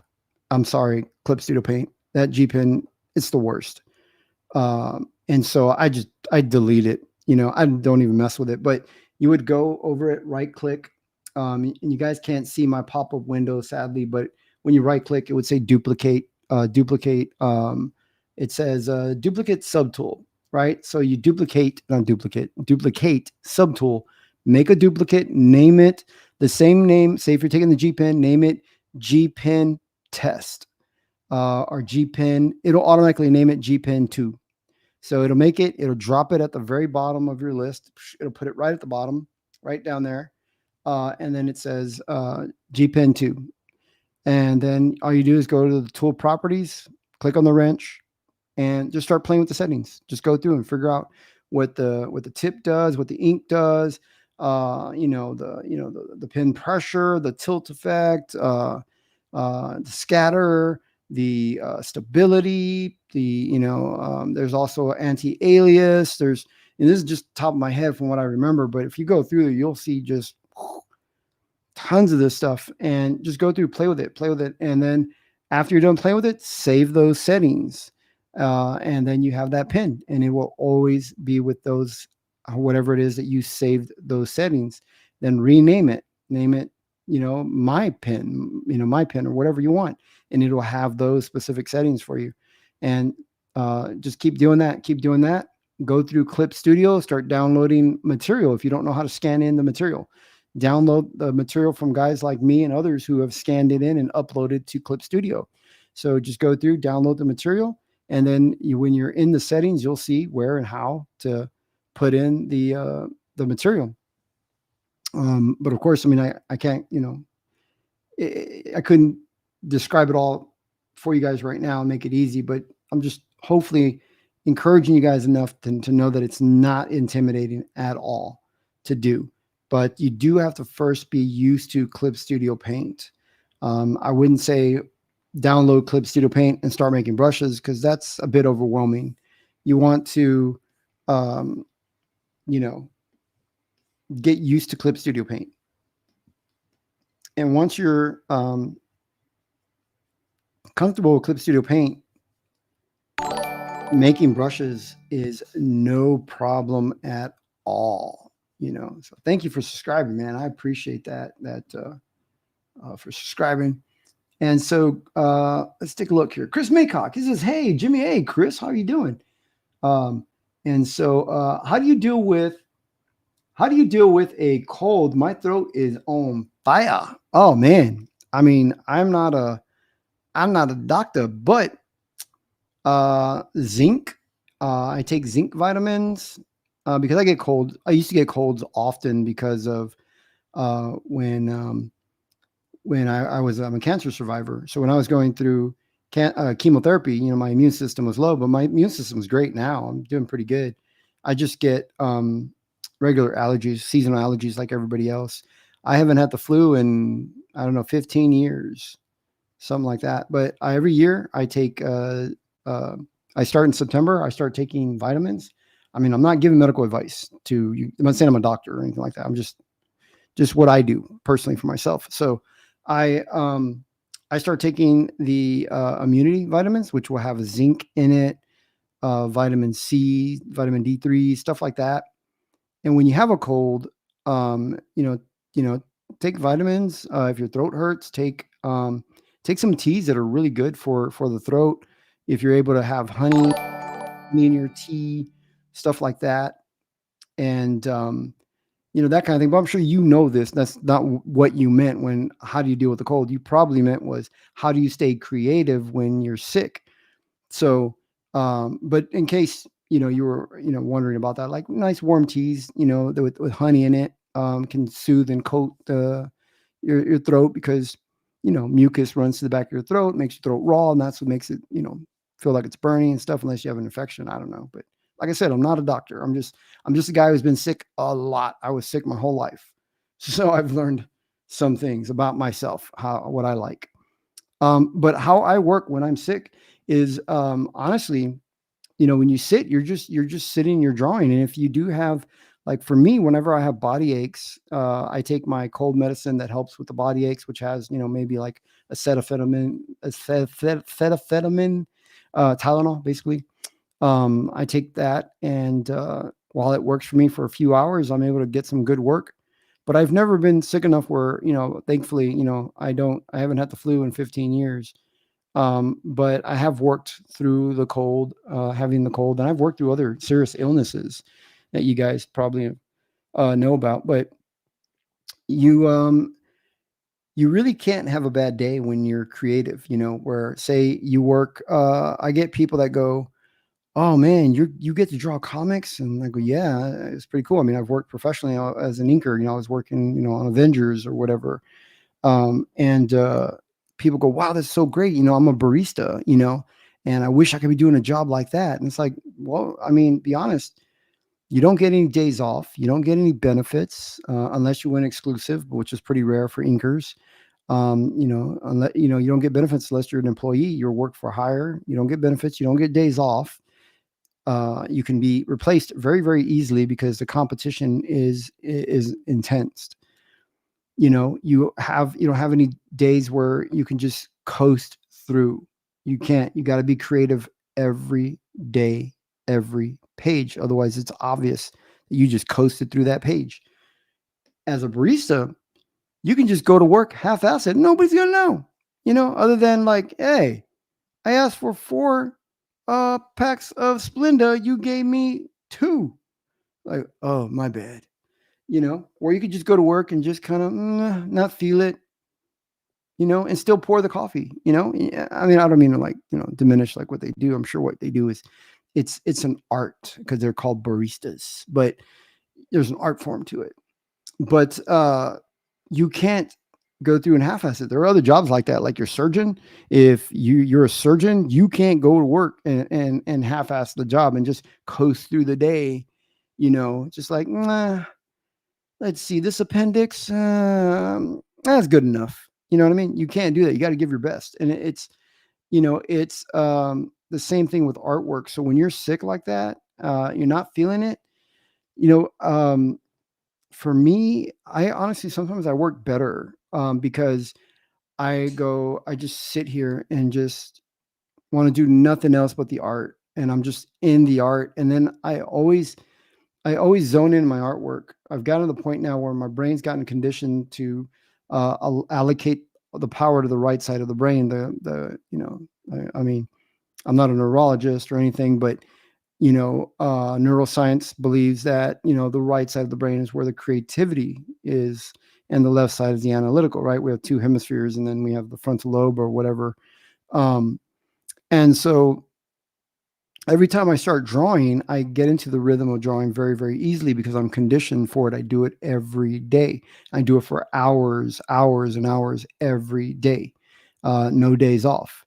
And I go through, except for yesterday. Thursday was a day off. So I'm a little off today, but I get into it. And so even when I have a cold or I'm not feeling good, and there are days like that for me, I do have days like that for me. I had allergies so bad just this week where, or maybe I live streamed it. Didn't I live stream? And I think I was complaining about my allergies real bad, and I wasn't feeling it. I wasn't feeling too good. I mean, but I always get into the drawing because I'm conditioned for it, and so I forget that I'm even sick while I'm drawing. And then as soon as I get off the table and I stop drawing, that's when it all hits me. Oh, the body aches, the nose run, the throat, and the head. But for me, while I'm drawing, I feel better, and I just don't think about it. Find something, a part of your drawing that that's just you're more comfortable with, that you could almost coast through. Try to say, like, you're not feeling good, and the hardest part of drawing for me is to do the drawing itself. This rendering stuff is it's just icing on the cake. I can do this, and I can talk and just do this and talk to, my wife will walk in. I'm used to it. Or back when my kids were younger, they would walk in and I just, be drawing or whatever I have to do. I could do it, especially inking. When my kids were little, it was inking. I didn't start penciling until, just this past 4 years, but, just inking and rendering, those are things that I could do mindlessly. So if you're not feeling good, if you have a piece of art that it's already at the inking phase, pull that out, start inking. If you're more comfortable with inking. If you're more comfortable with rendering, then take a drawing that you've already got the underdrawing to, like this one that already has the underdrawing. This has everything in it that I need. The whole drawing is already done. All I'm doing is just adding in the rendering and stuff, which is really not really, it's a technique, but it's not really it's not the real skill in the art. It's more of just adding in extra stuff, because technically the illustration could just be done like this. And find something that you're just more confident with, that you could just do and not have to use as much brain power if you don't feel that you have the brain power right now because of, if you're taking cold medicines or whatever. That's just what I do. That's my personal thing. Like I said, I'm not a doctor or nurse or anything like that. So those are just the things that I do to help me, and find whatever. If you do take medications, find what medicines work for you, and that'll alleviate some of the symptoms for a little while and allow you to work during that time. I know a lot of that medicine could make you sleepy. It makes me sleepy, and sleep is the best thing that I need. So for me, when I don't feel well, because that's when your body heals, is honestly during the time that you're asleep. I had no idea that I learned that recently, that when we're sleeping, our bodies are actually healing on a cellular level and stuff. They're like repairing, doing stuff. And it's like, whoa, I had no idea. That's why sleep is very important. Getting the right amount of rest.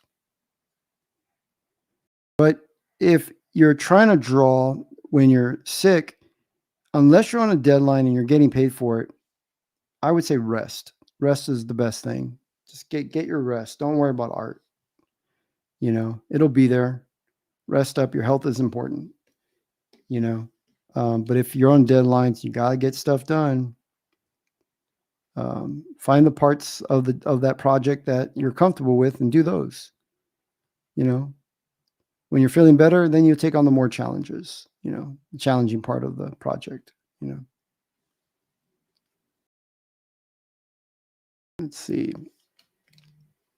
I'm gonna keep saying hi to you guys, and then I'm gonna close up shop because I have got to get back to work. I've got to walk first. My doctors want me walking, so I'm going to stretch my legs, and then I got to grab some lunch, and then I got to come back and get this stuff done.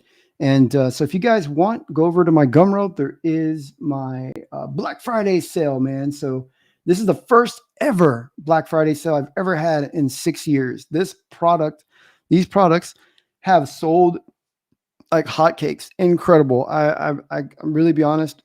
I try not to brag about it, but I can't help but brag. I mean, I had no idea when I put these brushes up there how good they were going to do, and how most of my customers, professional artists in different industries. And so I'm amazed by it. But first time ever. And it went originally, this kit, when I started selling this kit, it was $25. I'm put at $10 for just a few days. You're worth more. Your future, if you want to be an artist, is worth more than $10. $10 is an easy no-brainer to invest in you. You get such great quality. Take advantage of it. I add new brushes. I have a new brush that I showed earlier in the stream today, and I'm going to drop that brush in this weekend if I get a chance. If not, by the end of Monday. I'm just real busy trying to get my book ready, because I want my book completed before I launch the campaign to it. I want all the art done to my book. I've learned from my last campaign is to get the artwork done before you launch the campaign. So that way you've got that. You don't have to worry about getting the artwork done. So if you like my art, exactly what I've created my artwork with, these are all my tools that I use. These are tools I made, all the settings I've made, all the templates. These are everything that I use in my personal and professional work. So you guys will have everything there. And it's the only kit made by a professional for professionals. And it's only $10. And Zaid Comics, I see you, buddy. I'm going to say hi to you too, man. I saw you in there. Thanks for popping in, man. I appreciate that. I saw that you were in the chat. Black Friday sale, it's limited. I don't know if I'll ever do another Black Friday sale again, because it's a lot of work setting it up. Gumroad doesn't make it easy. You know, there's a lot of prep, a lot of graphics you set up, a lot of notifications you got to set up and schedule. Then you got to, come in, I got to manually adjust the price, lower the price. And then, I wish they would make it where you could just like say, okay, just from this time to this time, it's going on sale. And then automatically it'll go back and change for you. But you got to go back in and manually adjust everything, all the details. And then you got to put in the meta tags and all. It's a lot of work. So if it does, it's doing really well. It is doing really well. So if it continues to do really well and sell really well, then it'll be worth it. Maybe I'll do it again next year. But so far, I'm not planning on doing a Black Friday again. But thank you guys. I appreciate that everybody is out here. Zaid Comics, like I said, you were popping out here.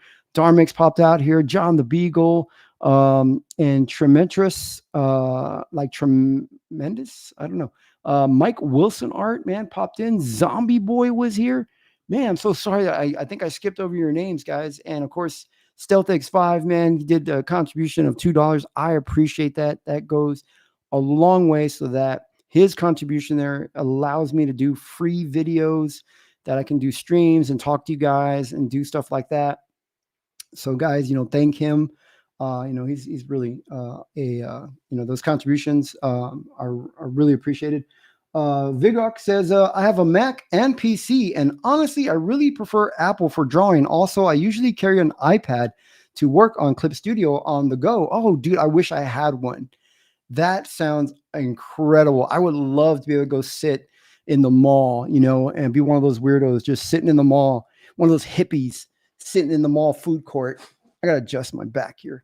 Sitting in the mall food court, just, sketching people walking by. Or we have a river here. I'd go sit at the river. Stuff like that, go down on my community pool. Well, it's cold now, but I go to the community pool and start drawing the people there and stuff. I would love to be able to do that. AirDropping is great, exchanging files between devices quickly. Wow. That is awesome. Thank you so much to everybody for watching. I'm sorry if I missed your name. You guys are all important to me, and I really do appreciate that you guys are watching me here on a holiday.